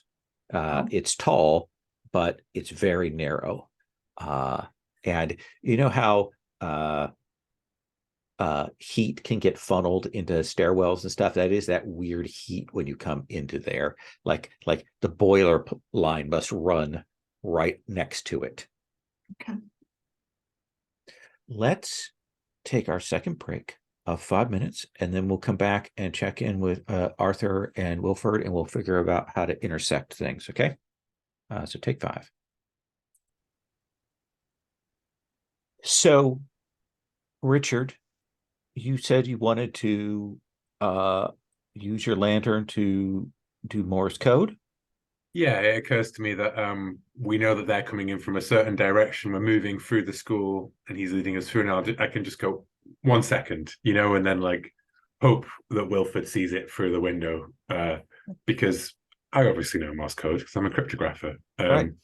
Army men should know Morse code as well, right? So just enough to get them like. So yeah, so make a know. cryptography spend, I think, to do this in the right way, kind of keeping things hidden and concealed. Mhm. What is the short message that you are sending Wilford? I think the short message I'm sending is we said that it's the top 2 floors are off limits. Is that right? Yes. Yeah. Two upstairs, two like top 2 floors, I guess, you know. It So would be the best. east top 2 floors. Yeah. Okay. All right. Those concepts, how they can be boiled down to the most efficient way with Army Morse code. Absolutely. You know? We will hand wave that. On screen, we see the flapping of the lights, and somebody at home is going, "That was never what they said." Yeah. But we see you and Isabella disappear up this very narrow stairwell. Mhm. Let's cut to Arthur and Wilford. You're approaching. There is a moment after you've used that microscope that you move forward, and Wilford, you will see those lights flashing, and we're gonna. I think it seems. Does it seem reasonable that you know how to decipher that? I think so. Simple Okay. Morse code would have been pretty used heavily. Yeah. So yeah, you'll get that. And if you want, you can make your way in and make your way up these halls, aiming for the top 2 floors of the eastern wing. Does that seem reasonable? Sounds reasonable. I do think this is a stealth check. Now, I don't believe that Arthur has any stealth left to spend. Not unless I spend some more build points. I think that would be that would feel like cheating. So no. Do you have any investigative skills that you think you could justify special ability use or to assist you here? Let's see. I'm struggling a little bit, I have to say.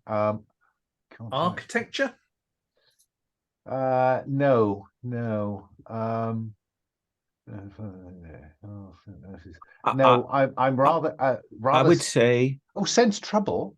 yes. That seems reasonable. Alternative. Yeah. Don't hide from it. Anticipate it. Yes. So I think because we're kind of going off book there, I want you to make 2 spend points of sense trouble. The difficulty is just a 4 here, Wilford, even with Arthur there, because this is a big place and it is relatively unoccupied. I will spend 3. Okay. And roll 1d6. Another 5. So that is an 8. I think you will head up towards that area, find the stairs, make your way out of sight. I think you will see down the hall on that floor just below those 2 some kind of conversation going on. You can hear it kind of echoing. It sounds like that Master Avery interrupting Headmaster Husla and like not getting a word in edgewise, like he's being yelled at for interrupting him, kind of thing. But you will make your way up to that 3rd floor. I think you can kind of follow some dusty footprints around here that show, and I think the 2 of you will get to a door, and you can hear on the other side of the door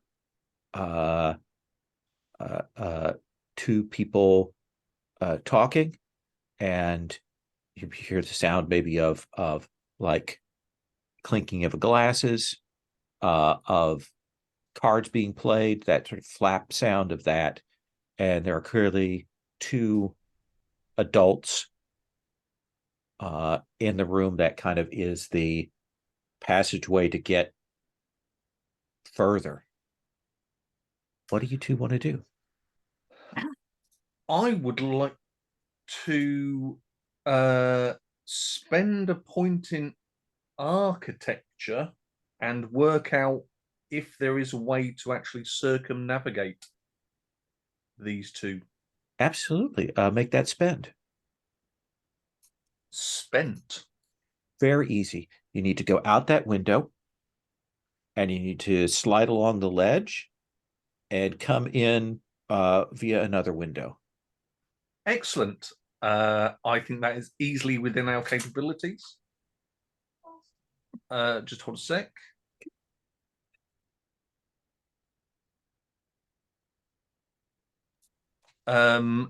Yes.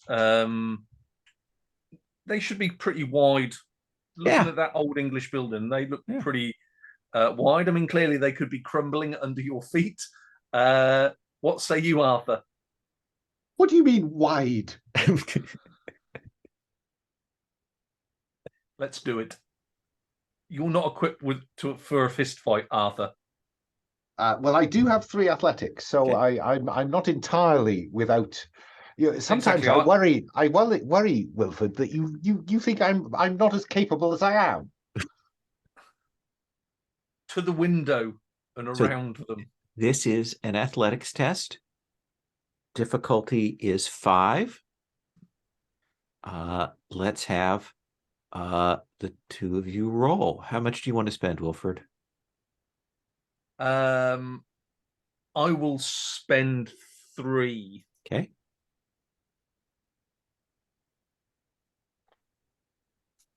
Rolling 1d6. Yeah.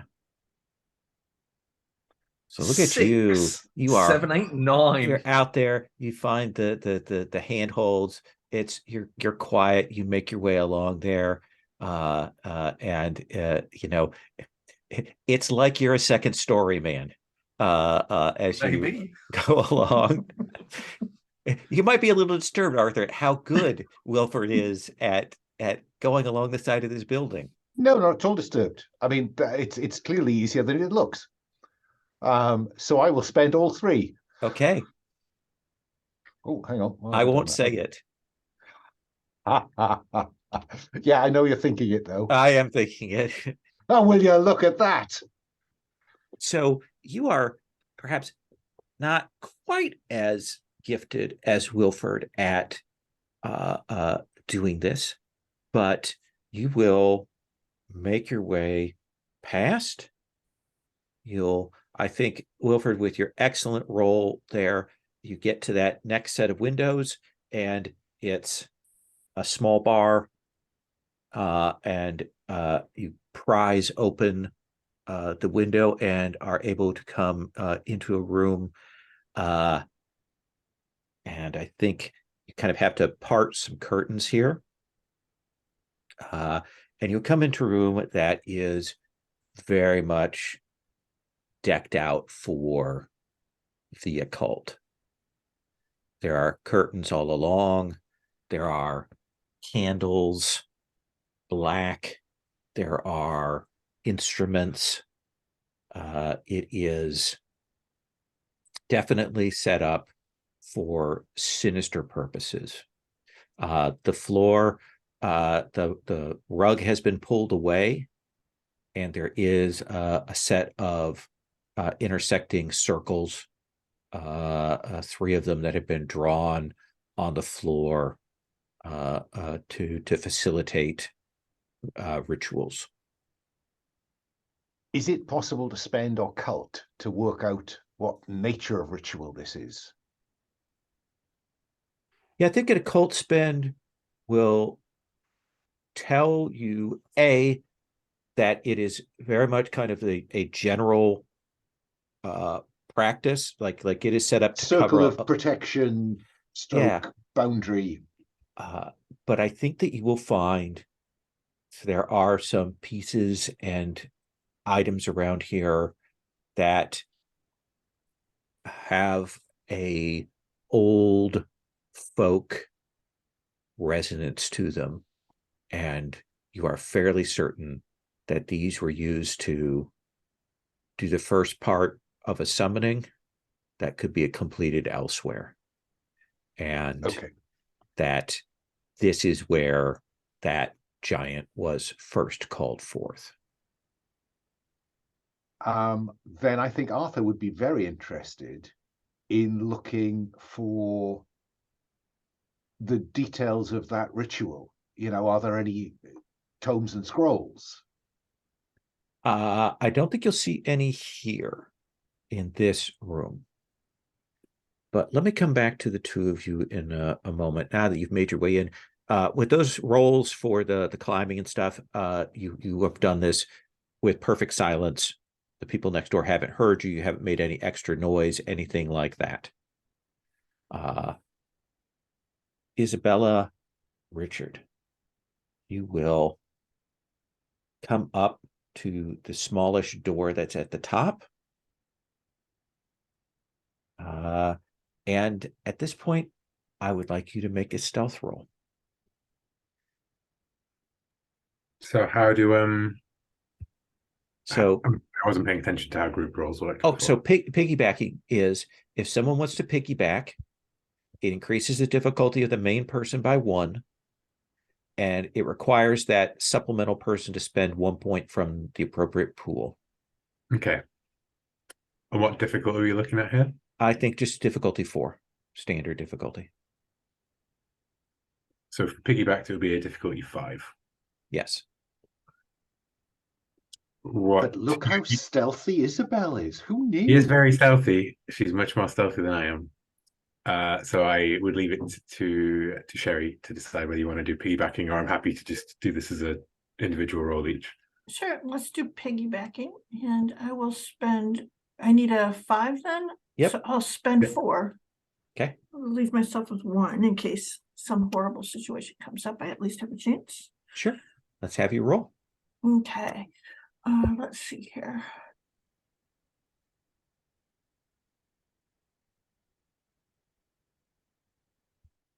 I rolled a 4, so that gives me 8.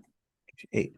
You will open this door quietly, and this hall, the stairs that you've gone up have been darkened, so there's a little bit of light that comes in here.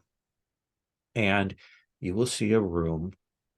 There is there are some beds in here.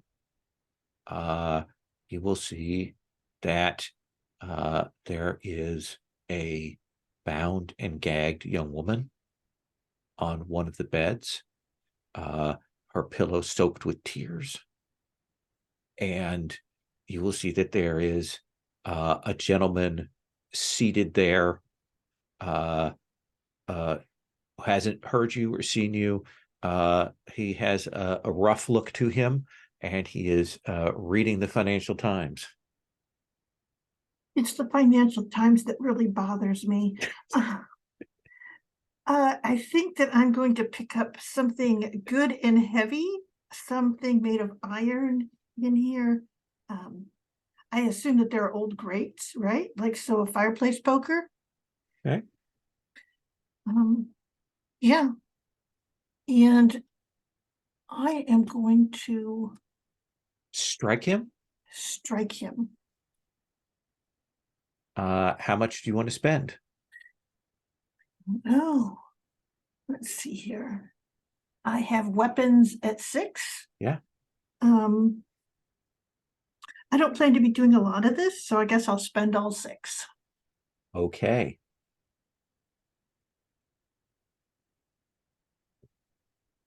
Roll.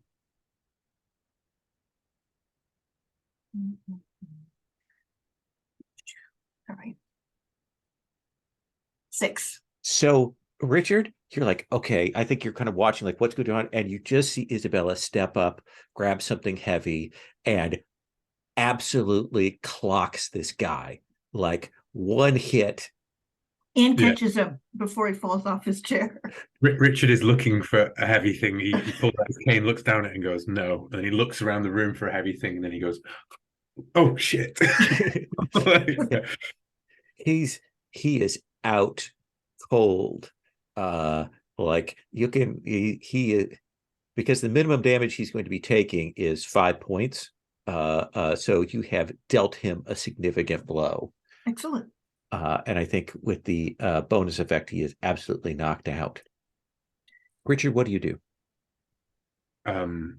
Richard is going to, I mean, he's not got the right skill for it. He's going to go over and see if he can lock the door behind, the main door to this room. So that I think that's as simple as grabbing a chair.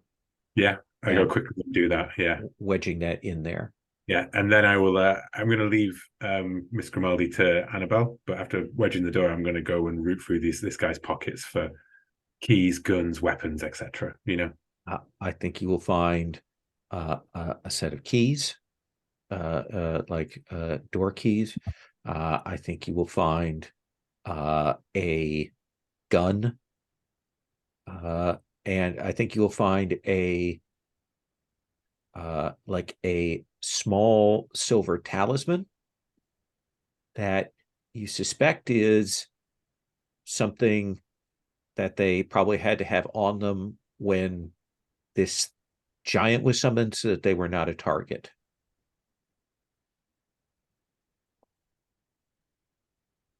Interesting. An Yeah. immediate plan forms in my head involving that knowledge, but yes. And Isabella, you can go over and cut her bonds. Mm-hmm. I start to go untie them, and I see like what bungled knots they are, and I end up just cutting them.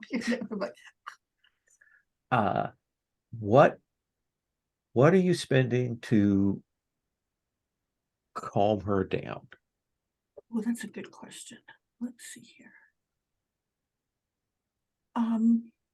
I can spend a point. Actually, I guess I'm the one with the interpersonal skills. I didn't even think about that. Yeah. So as Isabella is cutting this young woman free, you make a reassurance spend to keep her from like shrieking or sobbing or shouting out. I don't have any points in reassurance left, sadly. I can spend a point of flattery. That seems fair. I mean, Yeah. I would say like a 0 point of reassurance is the don't freak out. The second flattery might be too. yeah. No, I think I think that's enough to kind of catch her attention on Yeah. her. You know, we've come to rescue you. It's you you know we're what? after. I'll spend a point of bargain. Because what I think is we know what happened here, and we can help you. All I need is your help getting you out of here. You know, like I'm saying that, like she must have seen some horrific stuff, right? Like, so yeah, it's we can help each other, kind of thing. She is dressed, but she has no shoes. Sure, need them. You won't need shoes where we're going. All right. That sounds terrible. But yeah, you can bundle her up. Arthur, Wilford.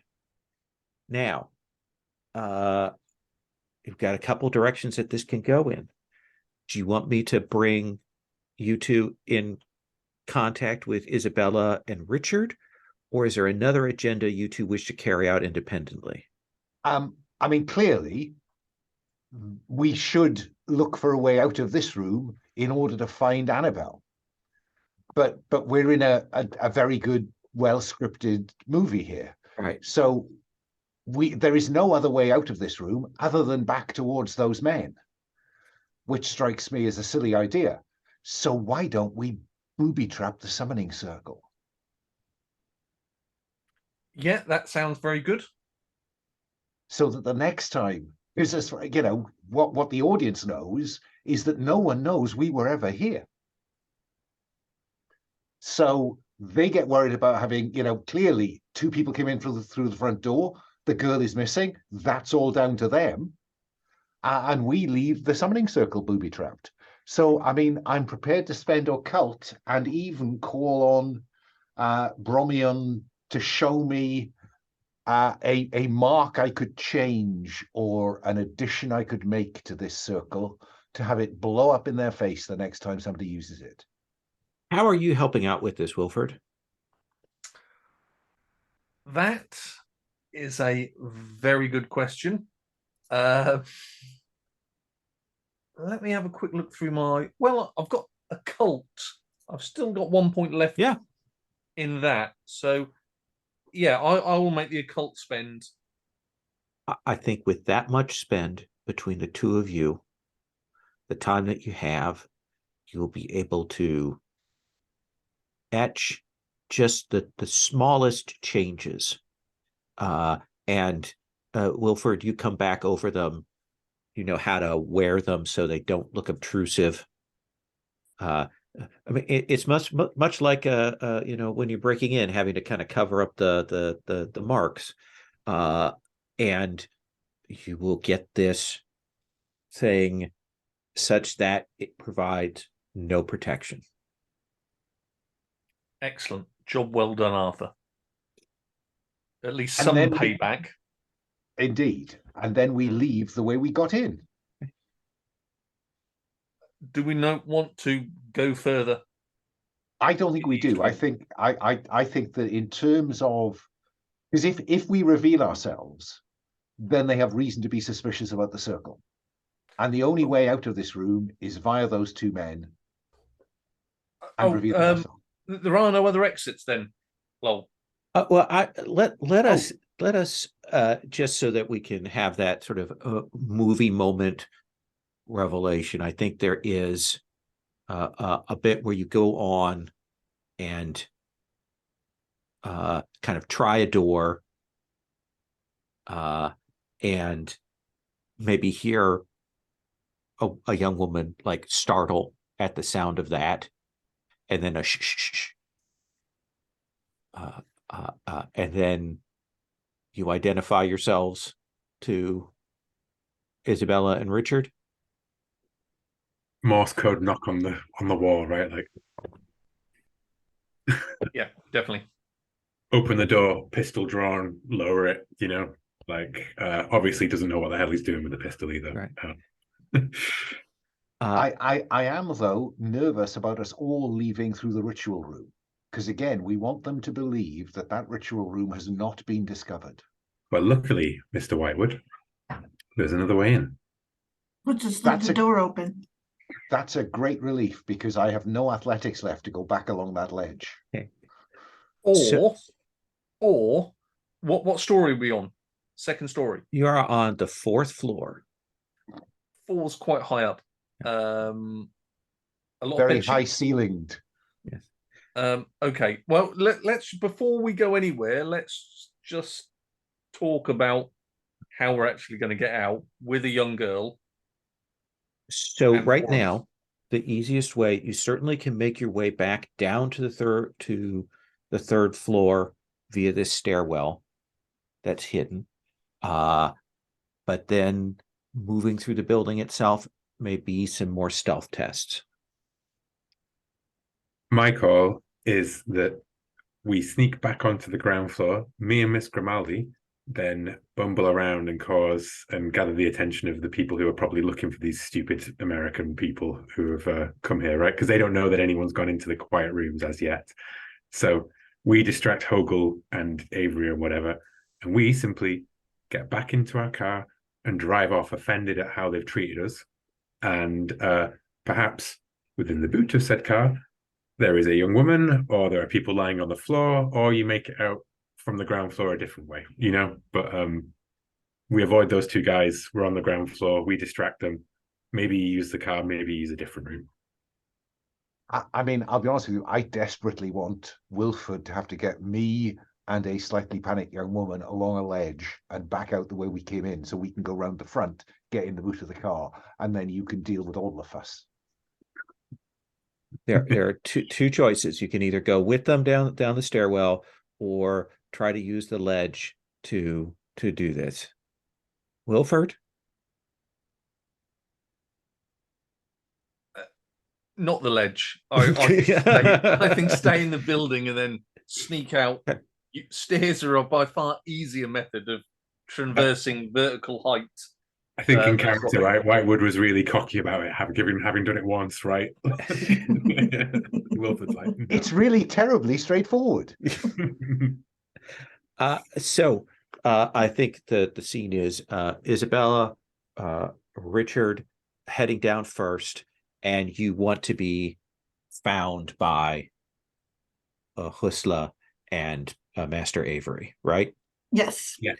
Yeah. So I think that's no problem because they are looking around for you. They're coming back up the main steps from the ground floor. It's this little man, little glasses. You can see he's favoring his right leg, and coming up has a watch in his hand, like, you know, to make a point, and he sees, and he's immediately like, "What are you doing?" She goes, "Oh, I was just looking around. This place is wow." This is not some sort of shopping place. Mall. This is Mall, I believe they're called in the States, my friend. Mall. this is not. It is called a mall most of the time. I mean, if there's multiple shops, there are a lot of rooms in here, so it could be a mall. You know, you could just pull all of this down and Rather sort of smashing renovate place. with a lot more marble, I think, and make a really nice mall. Well, it's a So- smashing place, though, isn't it? Well kept up. It is. What do you think is the appropriate role here? I think the most Isabella? infuriating one is American, isn't it? Just Yeah. completely unfazed by his Let us have you sense of make decorum. a conceal roll. Oh, you want that as well, or I think just that instead? you can spend from an interpersonal Okay. to give yourself the plus, to give yourself the sort of the 3 points. But I Okay. do think this is a conceal roll. Oh, sure. So what am I going for? I think right now the difficulty is a 6 because they kind of are on the main lane. You want to try to move them away from that, Oh yeah. and they Arthur and Wilford are bringing a young woman who is barefoot and upset. All right. Yeah, I think that this is the moment when Richard Fraser actually sees that stage version of Isabella, because her arms, I mean, she's just so emphatic, and her voice becomes sort of, it goes melodious and then all of a sudden very, very low class. Like she switches in between, like that she's clearly trying to sound British, and just so annoying. And she never actually acknowledges Hostler in particular as as the person with authority over Let's have you anything roll. here. Okay. How many do you So- want to spend? Oh, well, 3 in conceal, and I spent my American. So that roll was with plus super- 6. Okay. So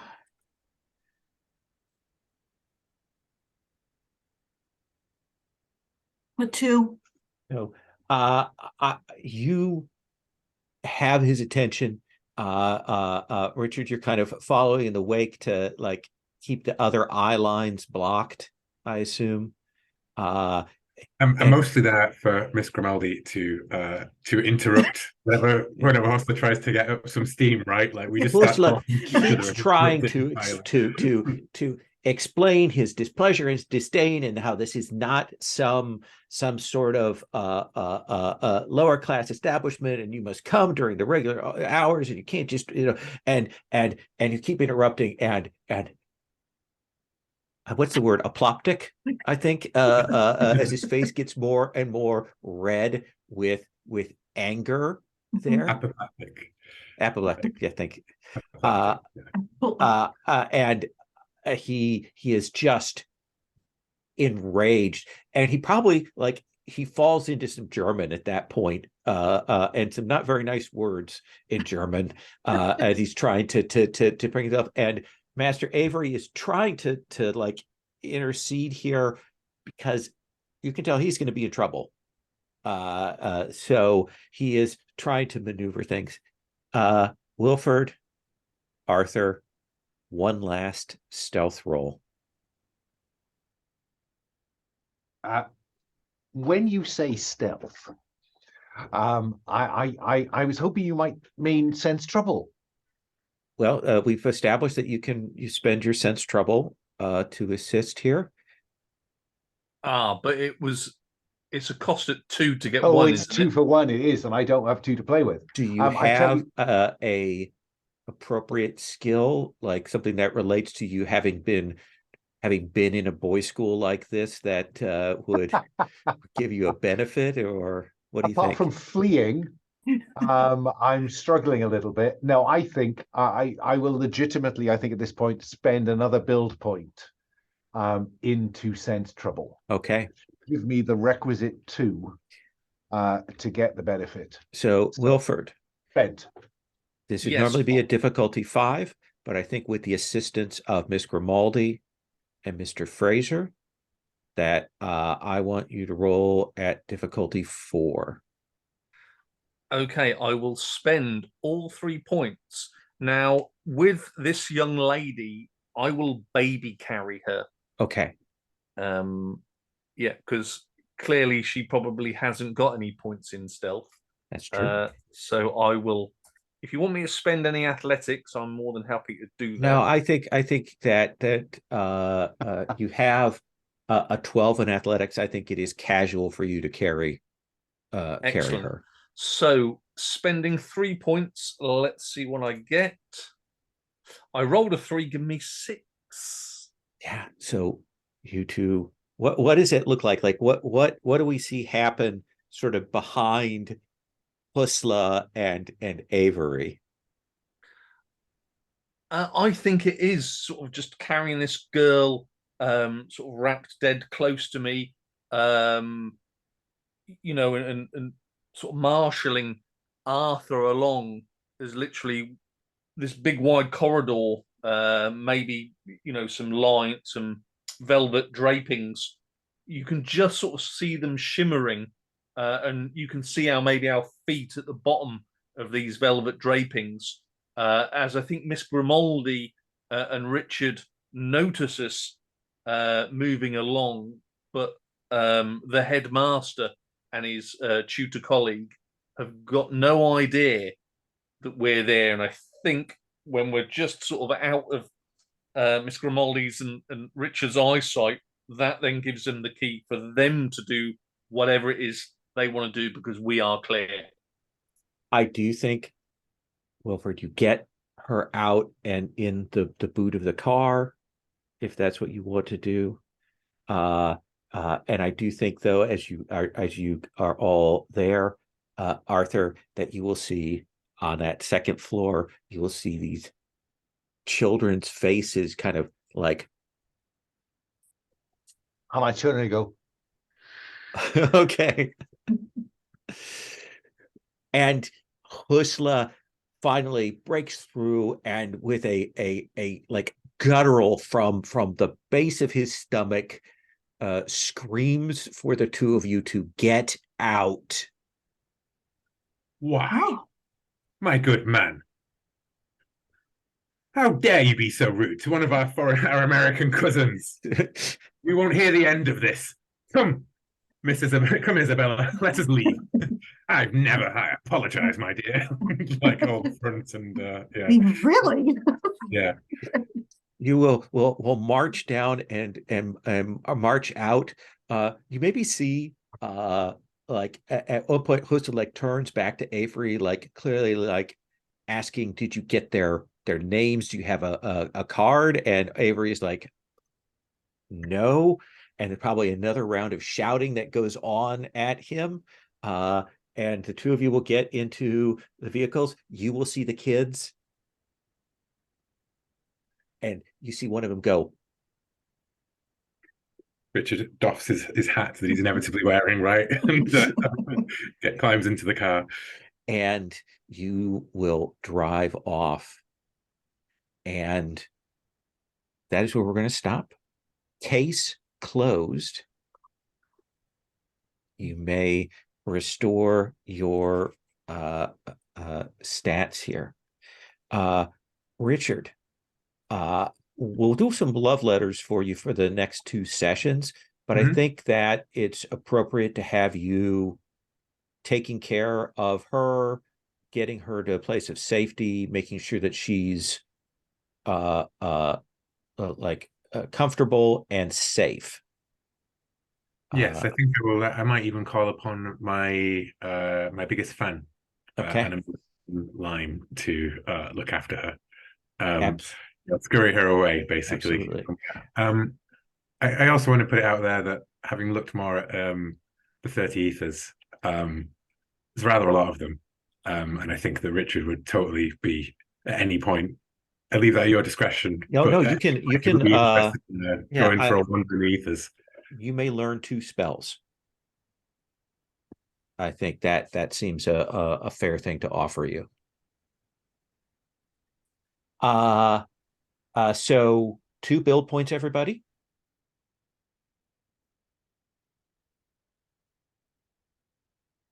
Both for the solution of a case and the rescuing without killing anyone, without causing chaos that way, and with leaving a particularly unpleasant supernatural booby trap for it. I imagine that a couple of days later, Arthur, you will see a notice in the paper about a fire at the Beckett Academy that consumed the top 2 floors of the East Wing. Luckily, no children were harmed, but none of the masters, but the headmaster was apparently lost in the fire, and circumstances are still somewhat murky. And over breakfast, Emmeline will look up when Arthur says, "And a damn good thing, twofold crash." Let's do a quick stars and wishes, if we might, just to wrap up for this. But what we have on the table is like deciding the dimension of healing, how that's going to happen, whether that you want to figure out something before you go in, and we certainly have the ruins there. You have the enchantment and the way in. So let us start. 1, 2, 3, 4, 5, 6. So Dr. Whitewood. Yeah, stars. Big star for you for A Pillow Soaked with Tears. That kind of sums this up for me. Thank you. And I have to say, yeah, Miss Grimaldi with a poker, she is Clue. So no, that was great. I just loved the fact Isabella just went for it, and it turns out I think she is probably the most dangerous of us in so many ways, having already started a fire. So it was great to see all of that coming through. And again, I love to see American being spent. And Richard, for kind of just flowing in Isabella's wake, what? And Wilford today got to be action hero, really. The getting her down those big stairs must have been in slow-mo, like some kind of fireman leaving the burning building. No, it was great. I had a fantastic time. Wishes, just keep it rolling, please. Okay. Wilford? Yeah, really out to you, Lowell. Getting people's points spent, I think, over 2 sessions, I think that was very good. Most people got very, very low. Nice to see. And the way you integrated the 2 teams there, I was really having trouble in my head working out how we were going to integrate, which would make it quite a long session. But really, you spun that very, very well. I thought at first it was quite dark. We were dealing with the body parts and everything, and I think everybody was okay with that. So star to everybody there for, it was quite dark, but we all dealt with it in an adult manner, which I thought was good. Sherry, blowing the place up. You did sort of go a bit action hero this session, so it was nice to see. Many sides to your character. Will, that really, really good sort of backup person. I knew you were willing to jump in at any stage today, so really good to see that. And Arthur, Alan, yeah, I know the physical stuff isn't your character's slice, but nice to see this week that there was no hiding under the car. You did dive in, because I think there was lots of things my character didn't have. She may have needed some psychoanalysis or something. So yeah, it was good that you came along, and it was nice to see the sort of group roles. We haven't seen them before, Lowell. So again, start to you for bringing that in. Thank you. Going forwards, just more of the same, Lowell, with a bit more easterly basis. More of the same, East Anglia. All right. Sherry. This was terrifically dark, and also it was good and puzzly, and gave us some, I don't know, more ridiculous moments in there too, all framed by really 2 terribly dark things, which was, this horrible pile of bones that couldn't be explained any other way, and then a poor orphaned child. So it was a striking thing that I thoroughly enjoyed this, and yet it was grim, and I was aware of the grimness and the sadness the whole time. So it was sort of one of those perfect role-playing opportunities where you're feeling it, but you're also enjoying yourself all the way through. I have to say that Wilford and Arthur's trip up the buildings, around the siding was very fun. It was good to see, and I agree with Paul, the way that we were spending ourselves down added a lot of tension and pressure. And I made all of those spends with the thought that we were not going to get to solve until we had taken care of the Silver King. So needless to say, I'm super relieved, because I was really spending it, but I was like, I'm not going to let anything bad happen to this girl. So yeah, And Richard, you were awesome, and you smoothed over all the unpleasantly American bits and made everything okay for the people that were around there, so that their reality wasn't too messed up. It was good. And one thing I didn't clarify that I should probably, so she's about 17. She's Mhm. fairly waifish. You can tell she has the mark on her neck that tells you that she's the violinist in the family there. So just to give that context of that. Richard. I'm always going to have a big star for saving people in games. I do like when you can be the good guys. And yeah, but I mean, the whole we had, the mythos in like horror at the start, right? A charnel pit of bodies burning down a building, discovering new spells, and then we had black shirts, so we were in the sort of the sweet spot of the Venn diagram of 1920s Cthulhu here, right? 1930s Cthulhu.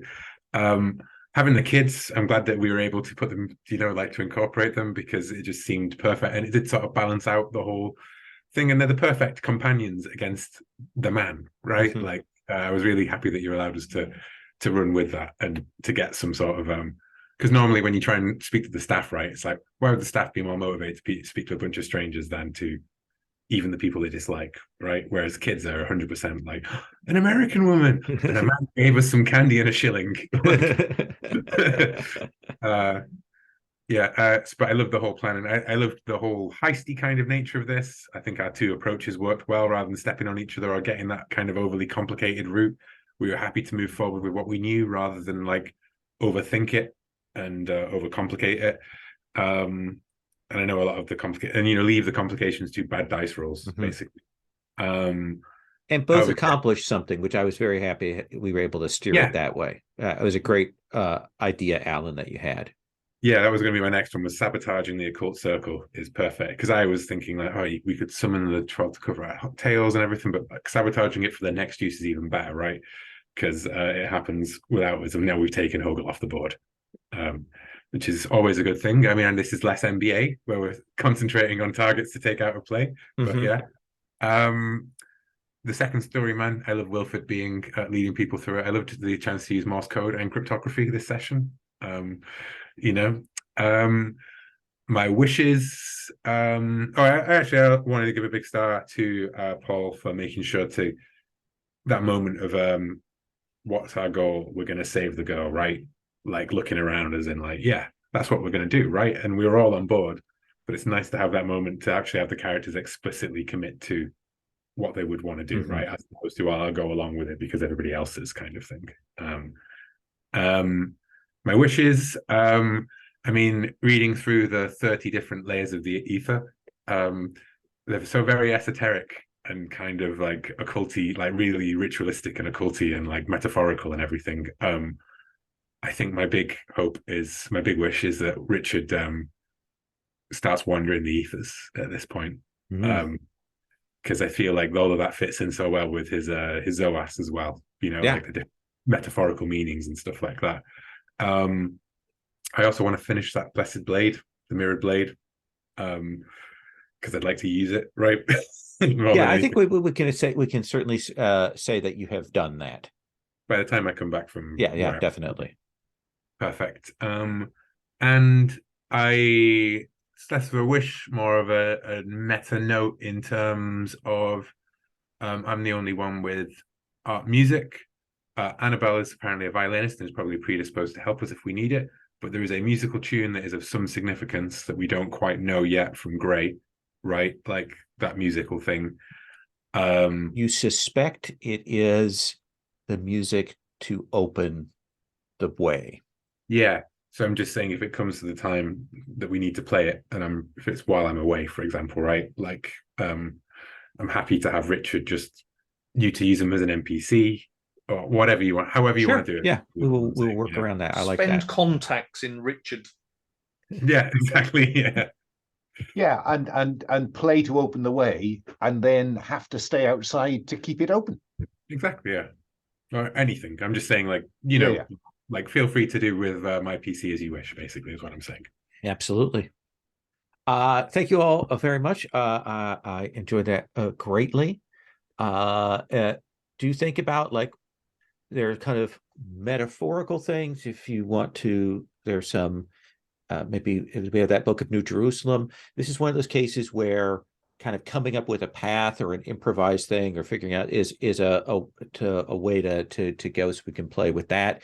And you will restore all your magic points just to make sure all of you will have time to go and gather that from those ley lines.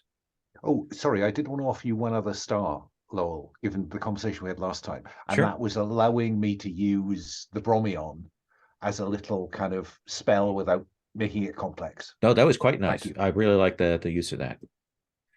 All right, I am going to stop the recording.